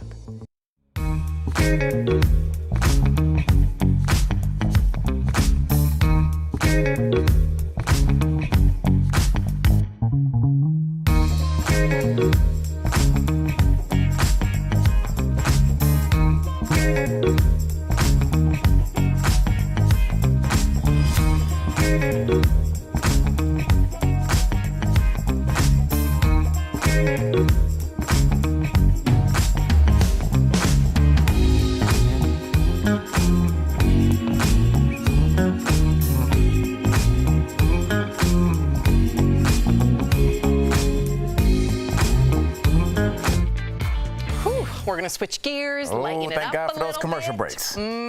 Welcome back to DBL. Relationships, dating, and even sex have all evolved over the years. And kids these days, I hate even saying that word. I think you like it. You're already a super mom. That's a I don't mom want to say station wagon. kids with sex. Oh, well, you need to teach them. You're right. You're right. Kids these days have all sorts of new terms that you may or may not know. So we're going to test ourselves here and see just how hip we are to some of the new lingo. Up first is the term squish. Ew, what do you think it means? I don't know. To squish? To have sex. Yeah, I think so. I'm with you. We just squished. I gotta watch what I say. Yeah. We just squished. Yeah, we squished it. What do you think, Tori? Oh my. I thought it meant to kiss, like a certain sound you make when you kiss. Ew. I thought it was like squeeze, like my main squeeze, like, oh, that's my cute. squish over there. That's cute. Oh, you're right. So I don't know the answers. I'm just reading from the prompter. Squish means a platonic crush, a desire for a strong platonic relationship or a non-romantic emotional relationship with a person. That's so a you friend. two are my squishes. No, well, yeah, yes. Yeah, you're my platonic love. But then I love you everybody's two. your squish. No, not everyone's my squish. Except for your husband, yes. Not everyone's our friend. Okay. Okay, the All next right. term. Keep it gangster. The next term I want to hear directly from Jeffrey. Sapiosexual. What do you think it means? I feel like I'm gonna offend somebody here. Okay, then Yeah, you gotta guess. I'm gonna pass. Okay. Yeah. I thought it was like pansexual, Tori. Like you love all. A sapio has to do with the brain, and I think I know this is when you're attracted not to someone's looks, but to their cerebrum. Smart. You're attracted to their cerebrum? Yeah, the brain. The brain. Just say that. It's just such a lie. Well, you're not. You're not. Okay, well, let's see if Tori's right. Sapiosexual is someone who finds the contents of someone else's mind to be their most attractive attribute above and before their physical characteristics. Good job, Tori. Do we have a picture 2 of lips points for or Tori. cerebrum up there? Okay. The next term is micro-cheating. What do you think this means? Probably like online cheating, which would still be full-on cheating for Yeah, I me. think we've done a story on micro cheating before, and I think it is online cheating. But still full-on cheating for you? Well, that's a good question. Yeah. Yeah, I mean, I wouldn't be happy about it. Yeah, I think that's kind of the rule. I see micro cheating as just like, it's not full-blown cheating, but it's like something you wouldn't want your partner to see. And if it's something you wouldn't want if you can't hand your phone to your partner and be like, read it, then That's definitely cheating. So micro-cheating well, it's means... not cheating. Yes, it is cheating. It's cheating junior. It's like Thursday for cheating. Okay, well, micro-cheating means small acts considered disloyal within a relationship. Nothing too serious, but not innocent either. An example would be suggestive text to other people, so we're right. Why'd you say suggestive like that? Well, the next term is link. Any guesses? Oh, you want to link up? You want to hook up? Yeah, let's meet up. What do you think? You want to link up? No. Yeah. is. I like how you're asking us the question, but you give the answer first. Well, I don't know the answer. I'm You're guessing. using your arm like we're like a do-si-do. What is link? Maybe meet square dancing. Yeah, you really. What is Tori, what's that? Tori's really thinking about this. What do you think? Sorry. What if link is something you have in common with someone from a link to your past? Yes, use the word to define it. That'll be great. That's interesting. This music is this music giving anybody else anxiety? It's weird. I like it. It's weird. I don't like it. I don't like it. So link means two people who've expressed interest in one another and are deciding if there's enough chemistry to take it further. That's dumb. So link. So that's so definition. dumb. So if I'm like, are we into each other? I'd be like, so are we linking? You'd be like, what are you talking about? Yeah, we're gonna link up. It's like it's a term. taking it to the next level. No, it's just to meet. There's an app called LinkedIn. Would you be friends? That's would not you what want to that date app with? is for, Jeff. Yeah, but it doesn't mean it's just getting together. It doesn't mean get together and LinkedIn squish. is not. Oh my gosh! Wow, coming up on DBL. It'll be good for your sapiosexualness. Ricky Martin says an interview with Barbara Walters years ago still haunts him to this day. And Chris Harrison has been replaced on Bachelor in Paradise. Is this the beginning of the end for the Bachelor host? Promotional consideration is brought to you by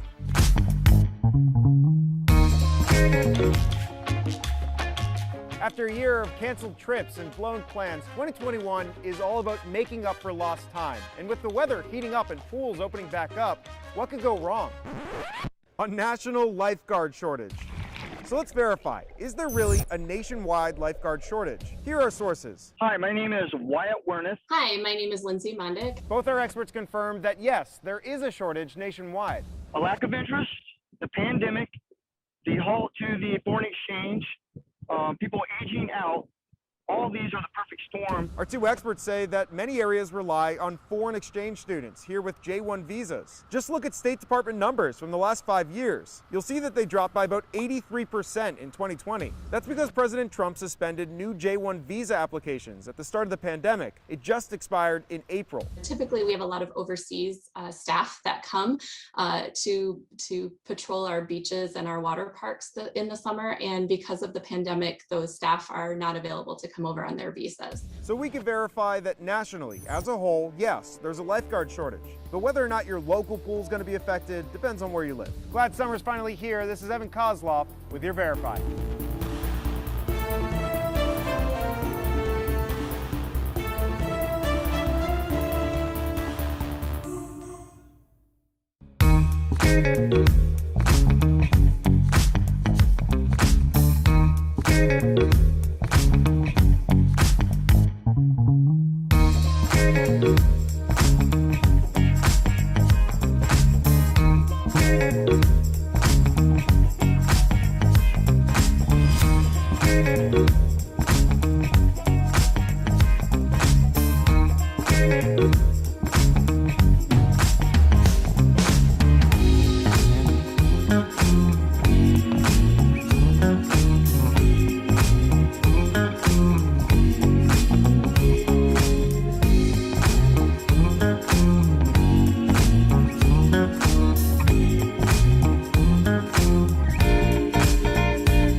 Tomorrow on DBL, radio and TV personality Bobby Bones. Why on earth is he putting his life on the line in his brand new show? Stop right there. Whoa, whoa, whoa, whoa. What's going on? Just because I'm going to struggle doesn't mean I'm not going to try it.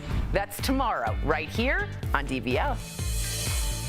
Don't miss it. And if you're leaving us, you can watch the second half of the show on Facebook or YouTube. But if you're sticking around, here's what's coming up. Iconic comedian Larry the Cable Guy is here and making us laugh. And Chris Harrison has been replaced on Bachelor in Paradise. Will he ever return to the Bachelor franchise? DBL's new Every Day. We'll be right back.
This is Daily Blast Live. We're talking about what you're talking about. Real, honest, entertaining, live. DBL starts right now. Welcome to DBL. I'm Sam here with Jeff and Al. Tori joins us from home. All right, so it looks like Chris Harrison won't be returning to Bachelor in Paradise. Chris has hosted the franchise spinoff for all 6 seasons. Back in February, Chris said he was stepping aside from hosting the Bachelor shows after he defended a contestant who attended an Old South party on a plantation. It's reported that Bachelor Nation superfan David Spade will fill in, along with a list of other guest hosts. David hasn't officially confirmed the news, but he did repost several Instagram stories about him stepping in for Chris. Bachelor in Paradise airs August 16th on ABC. Do we think that this is the beginning of the end for Chris Harrison? Do you think he'll ever have a road to redemption, or has he been canceled? I hope not. And I'm not sticking up for what he did in any way. I want to make that clear, but I hope not. And I was actually thinking, I hope one of the guest hosts is Chris Harrison. I hope he could kind of get his foot back in the door. What he said, right, I don't defend, but should he lose his whole career and franchise over this? To me, I don't think so. I think there's room for growth there. I think he could use it. I think the show could use it in a positive way. What do you make of this, Al? Yeah, you know, the bottom line is, and we all know this every time we open our mouth on this show, you can lose a gig. And I think where he stepped in it, Jeff, was that he got his chance to kind of redeem himself. He had an interview with who's the Rachel young, Lindsay. yes, and he doubled down almost. And I think that was the proverbial nail in the coffin for him. And I think that's why he didn't continue. I think if he had been contrite in that interview, we wouldn't be doing the story. Interesting. Okay, so let's prompter. Thank you. All right, so Ricky Martin is speaking out about an old interview he did with Barbara Walters. Ricky told People magazine the interview he did with Barbara back in 2000 gave him PTSD because she kept asking him to address rumors he was gay. Here is a clip from the interview. You could say, as many artists have, yes, I am gay, or you could say, no, I'm not. Do you know that this is being said, and thank you so and you're even much being named? For giving me the opportunity to express the rumors. But Barbara, for some reason, I just don't feel like it. Wow, Ricky didn't come out until 2010 on his official website. He told People he just wasn't ready before then. Watch. I felt a bit trapped. I felt, I even felt a bit violated because I was just not ready to come out. And I don't think nowadays that question can even be asked. A lot of people say, what would you do differently? Well, maybe I would have come out in that interview. It would have been great because when I came out, it just felt amazing. But that day, I felt I was very afraid. I was not ready. And in 2010, Barbara addressed the interview and called the question about Ricky's sexuality inappropriate. So, Tori, in your opinion, was Barbara Walters out of line? Could you ask a question like that today? What do you think? No, absolutely not. When you out someone or ask someone about their sexuality, it's about power. And from the people that I've spoken to in the LGBTQ community, that moment that they come out, that they choose, is very important because it's not on anyone else's timeline. And Barbara Walters was trying to take that power away from him for a lifetime. So I think it was completely inappropriate. And Sam, reminds me of like why Naomi Osaka doesn't necessarily want to do press, because things like that can be questioned to get a gotcha moment. And then you're kind of like mentally changed for the whole game. So I just thought it was completely inappropriate and no one would ask that today. No. I'll take the other side of that coin. I totally agree with you, Tori. You cannot ask that. And the way she asked it, you definitely cannot ask that today. But back then, it shows how far we have come, right? Yes. That was 2010, I believe, Yes. and this is 2000. That was 2000. Okay, Yeah. so He came 20 out years. in 2010. Okay. Yeah, 21 20 years. That's Yep. how you can't even ask that now. But at that time, Ricky was using Barbara the same way Barbara was using Ricky. That was her style. That was her brand. You get on that stage with Barbara Walters, you're in another atmosphere. You're right. Ricky Martin was in another atmosphere at that time. She bangs, all those songs. He was on top of the world. Part of that was the Barbara Walters interview. I know he's very talented and all that. He's actually my man crush. I know. If there was one guy, I was watching that interview like, can a man look like that? He's the best looking man on the planet. He's a good-looking guy. I think back then it shows how far we have come. I'm glad you mentioned that because people, are, of course, are calling to cancel Barbara Walters. We have to remember that this was 20 years ago. We have evolved, including Barbara Walters. She herself, 10 years ago, said that question was inappropriate. Not condoning again. Right, again. exactly, not condoning, but we have to remember that this was 20 years ago, and Barbara herself has already condemned herself. All right, so when it comes to relationships, how much influence do you give your parents? In a teaser for the latest episode of Keeping Up with the Kardashians, Kris Jenner revealed something huge to Kourtney about what she wants for her future. There's nothing that I would love more than to see you live your life and grow old with someone, be happy and content and peaceful. And it would always be so fabulous if it was the dad of your children, you know? So right now, everywhere you look, you're seeing photos of Kourtney and her current beau, Travis Barker. Kourtney and Scott have 3 kids together, but never married. Scott is currently dating Lisa Rinna's daughter, Amelia Hamilton. All right, so do you guys get influenced by your parents?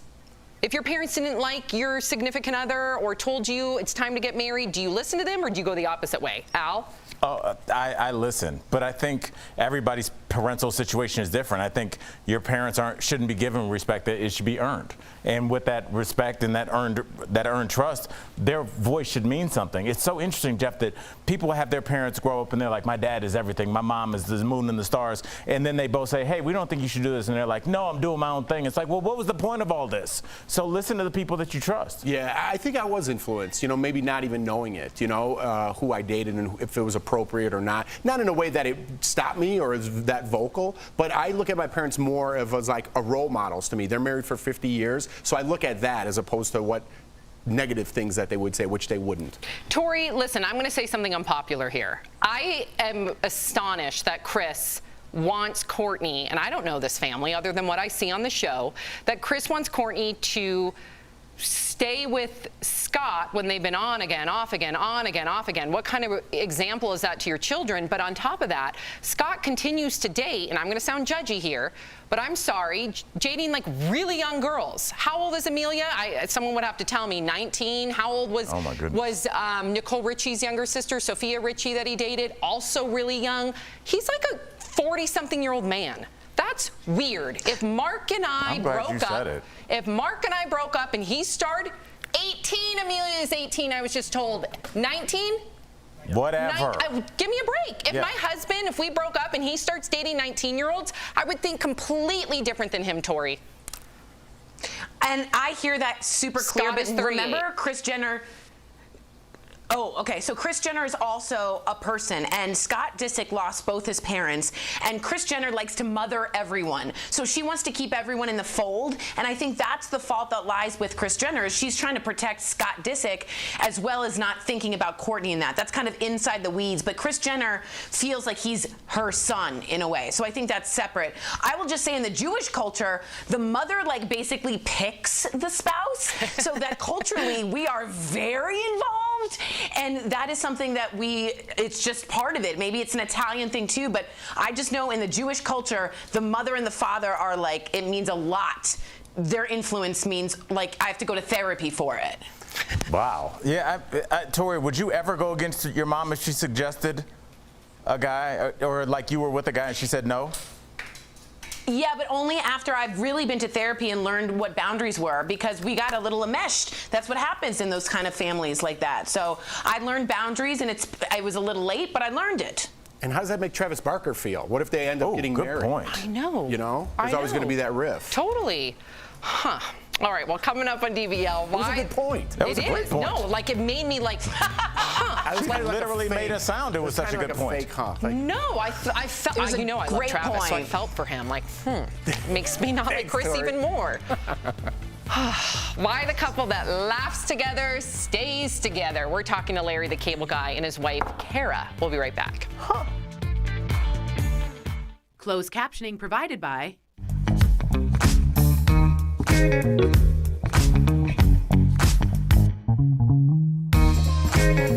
The world's largest movie theater chain is seeing its stock soar. But it's not just because people are heading back to the movies. Once again, small-time investors are looking to make big bucks. Let's connect the dots. Movie theaters were hit hard by the pandemic, and massive chain AMC paid the price. Some big money investors on Wall Street shorted AMC stock, basically betting it would go down even more. But that's when retail investors stepped in. Yep, that includes the Reddit users who helped drive up the price of GameStop earlier this year. Market watchers now call stocks like AMC and GameStop meme stocks because of the army of social media users driving up demand. Those retail investors have been targeting stocks that the big hedge funds are betting will fail. By increasing demand and stock prices, those small investors could cost the hedge funds big bucks. Now, that doesn't mean AMC is a sure bet. Theaters did get a boost with solid opening weekends for Cruella and A Quiet Place 2, but 2020 was rough. AMC Entertainment lost $4.6 billion last year. But the company is embracing its newfound popularity. It's offering shareholders perks like a free large popcorn this summer. And the CEO vowed he now worked for thousands of new investors. Connecting the dots, I'm Stephanie Whitfield.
back to DBL. Larry the Cable Guy has been making us laugh with his blue-collar humor for decades.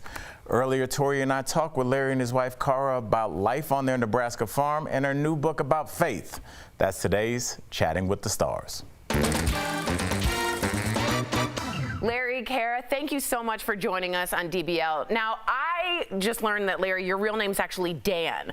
So I would like to know the difference between Larry the Cable Guy and Dan Whitney. Do you like switch? Are you like Dr. Jekyll and Hyde? What's happening? Actually, there's a lot of difference between the two of us. I'm not from America. I was from Leeds in northern. Welcome. No, I'm only kidding. That's probably the worst British accent ever. It was bad. It was really bad. I think it was so bad it was actually a good Scottish accent. Was it Scottish? I can't tell anymore what it was. You know what? I'm completely different. You know who I am in real life more closely related to is Mater from Cars. My name's Mater. Mater? Yeah, like Mater, but without the tuh. When you see me as Mater in the little cartoon tow truck, I really threw a lot of myself into that little character. I love that character too. Cara, what's it like for you to be married to two different men? Is it good? I think you get two different dates? Like, what's happening? Spicy. Well, one pays the bills, and the other one is very sweet and funny. So, yeah, I like them both. I mean, I'm very lucky that way. Yeah, you know what? I do, too. I'm living vicariously through Larry the Cable Guy, who pays for all my golf stuff. All right, Larry and Cara, how is life on the farm, all right? You raise horses. You just brought in 2 calves. We have their pictures. Let's take a look at the boo-boo. That just killed everybody in the studio. Everyone's, that's how cute those. That is ridiculous. How good of a farmhand is your husband, Cara, and how is the farm? Here's how good a farmhand I am. I ate one of them already. Oh my God. I gotta go. I gotta go. I'm kidding. That's when the beef is most tender. That is terrible. Cara, tell us about them. Oh, that's awful. They're a lot bigger now, but still very cute. We brought those 2 in around December, and it just happened to be the coldest winter on record in the state of Nebraska. Ooh. So we, of course, right? Anyone who grows up on a farm knows that's when all of it breaks loose. You know how cold it was? How cold? The ice cream machine at McDonald's was working. There are conspiracy theories about the ice cream machine at McDonald's. It's really, go down a YouTube rabbit hole about the conspiracy theories about why it's always broken. I've been on Reddit about it. It's crazy. But we brought them in, and we've been bottle feeding them, and I've had people from all over town come and just hang out with those calves, so they've been good therapy for everybody. That's so good. Now, Cara, I want to talk about this. You recently published a beautiful book. Hold it up. Congrats. Sisters, hello. Powers activated. Look at that. It's called Fields of Grace, and it's about your faith. And I want you to tell us a little about it, but also, like, who is this book for? I really want people to get into a relationship with Jesus. A lot of people think Christianity is going to church, but that's not a relationship per se. I mean, I encourage people to go. It's great. But if you only spend an hour a week with your spouse, that's not going to be much of a relationship.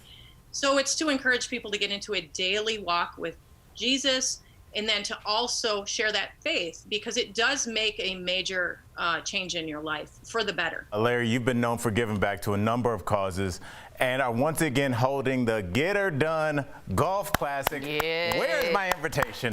It's for charity, of course.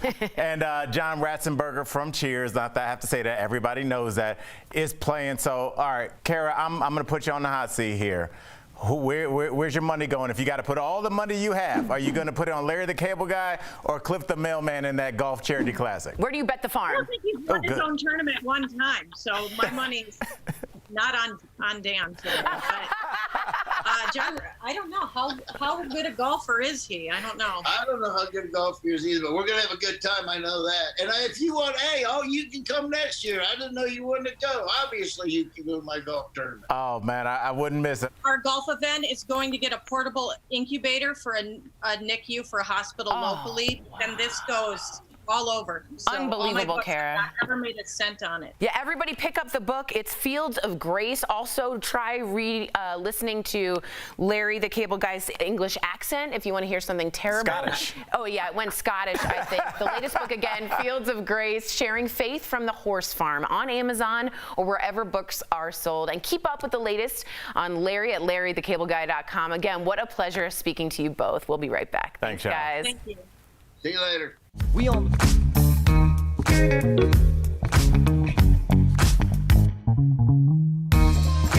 The program is called Amazon Sidewalk. The company says a small portion of your internet bandwidth will be pooled together with small chunks from your neighbors. Amazon says it'll make its devices work better and help locate lost items. This affects people who have Echo devices, Ring floodlight, and Spotlight cameras. It all gets switched on June 8th. The whole point of this is to extend the range of low bandwidth devices. So if your network goes down, your Echo Dot can still work by sharing connectivity with neighbors who have similar devices. It will also help tile trackers work better. Those are the little devices designed to keep track of important items. They can use Amazon Sidewalk to be more efficient and accurate. Obviously, some folks have raised security concerns about this sharing situation. Amazon says it has multiple layers of privacy and security to protect your personal information. But bottom line, you also have the option to opt out. If you have a Ring device, go to the Control Center on the app or their website. If you have an Echo device, go to Settings in the Alexa app.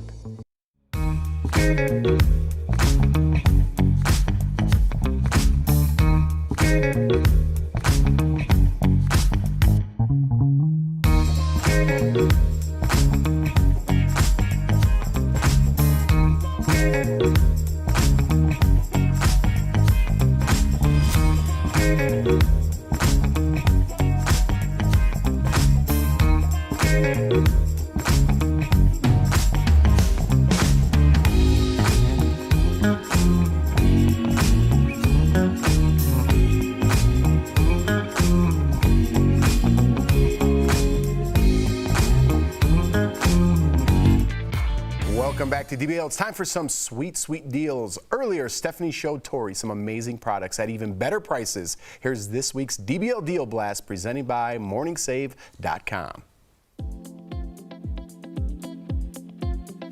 Steph, what do you have for us today? Hey Tori, I'm here with some great products and deals just for you guys. So first up, I've got something that will help tidy up your favorite accessories, whether you're at home or traveling. It's the Heidi & Oak Large Jewelry Organizer with a bonus pouch. Oh, lovely. Yeah, this highly versatile case features earring holders with pre-cut holes and multiple compartments for both your statements and delicate pieces. And it includes a built-in vanity mirror. Are you ready? I'll show you it. Okay, I see you. Normally it's as much as $100, but now it's only $24, saving our viewers 76%. And I like that when you open it, you feel like you're in Cartier, but you're just in your house and getting your own. That. I love that. For $24, please, everyone. Oh my get gosh. that. And I'm really messy, and I have a tendency to lose my little earrings, and I'm always wondering, where are they? I know. And this is a really easy way of just keeping everything together. So, the moment you get up, you leave, you put it straight back in, and it'll help with organization. It's great. Even for travel, I love that. Love smart, it. Smart, smart. Next up, I have the perfect items to style your hair and have you looking your best for any occasion. It's the Therapy 365 three-piece hair tool set. Yes. The Tri-Curl Clipless Curling Iron Set is specially designed with 3 distinctive curling barrel sizes that are great for all hair types.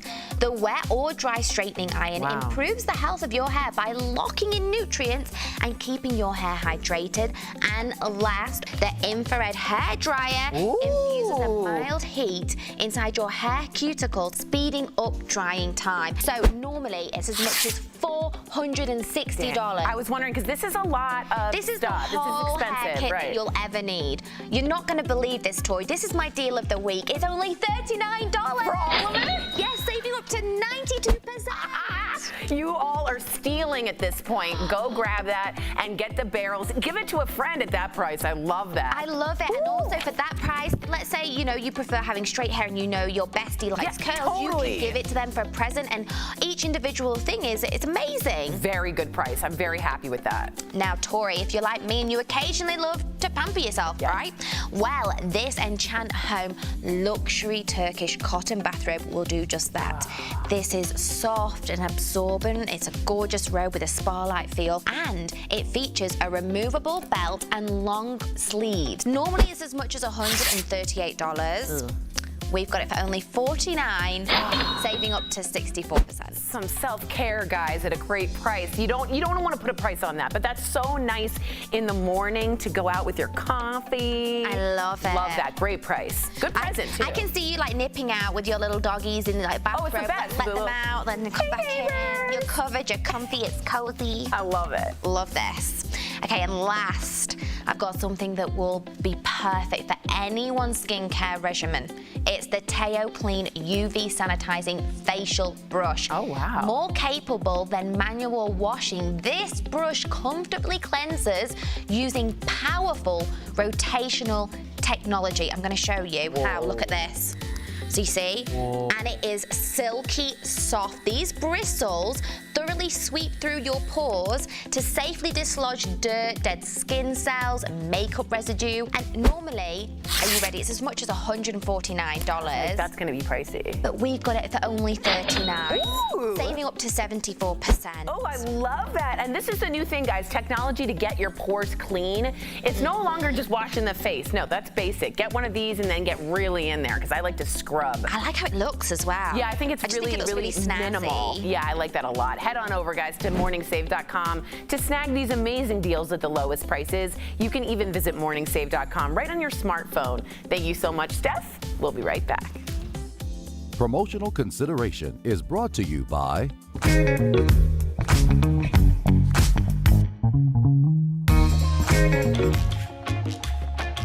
After a year of canceled trips and blown plans, 2021 is all about making up for lost time. And with the weather heating up and pools opening back up, what could go wrong?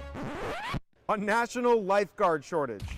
So let's verify, is there really a nationwide lifeguard shortage? Here are sources. Hi, my name is Wyatt Wernick. Hi, my name is Lindsay Mondick. Both our experts confirmed that yes, there is a shortage nationwide. A lack of interest, the pandemic, the halt to the foreign exchange, people aging out, all these are the perfect storm. Our two experts say that many areas rely on foreign exchange students here with J1 visas. Just look at State Department numbers from the last 5 years. You'll see that they dropped by about 83% in 2020. That's because President Trump suspended new J1 visa applications at the start of the pandemic. It just expired in April. Typically, we have a lot of overseas staff that come to patrol our beaches and our water parks in the summer. And because of the pandemic, those staff are not available to come over on their visas. So we can verify that nationally, as a whole, yes, there's a lifeguard shortage. But whether or not your local pool is going to be affected depends on where you live. Glad summer's finally here. This is Evan Kozloff with your Verified.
Welcome back to DBL. Tori's back. Tori, those deals were pretty amazing, huh?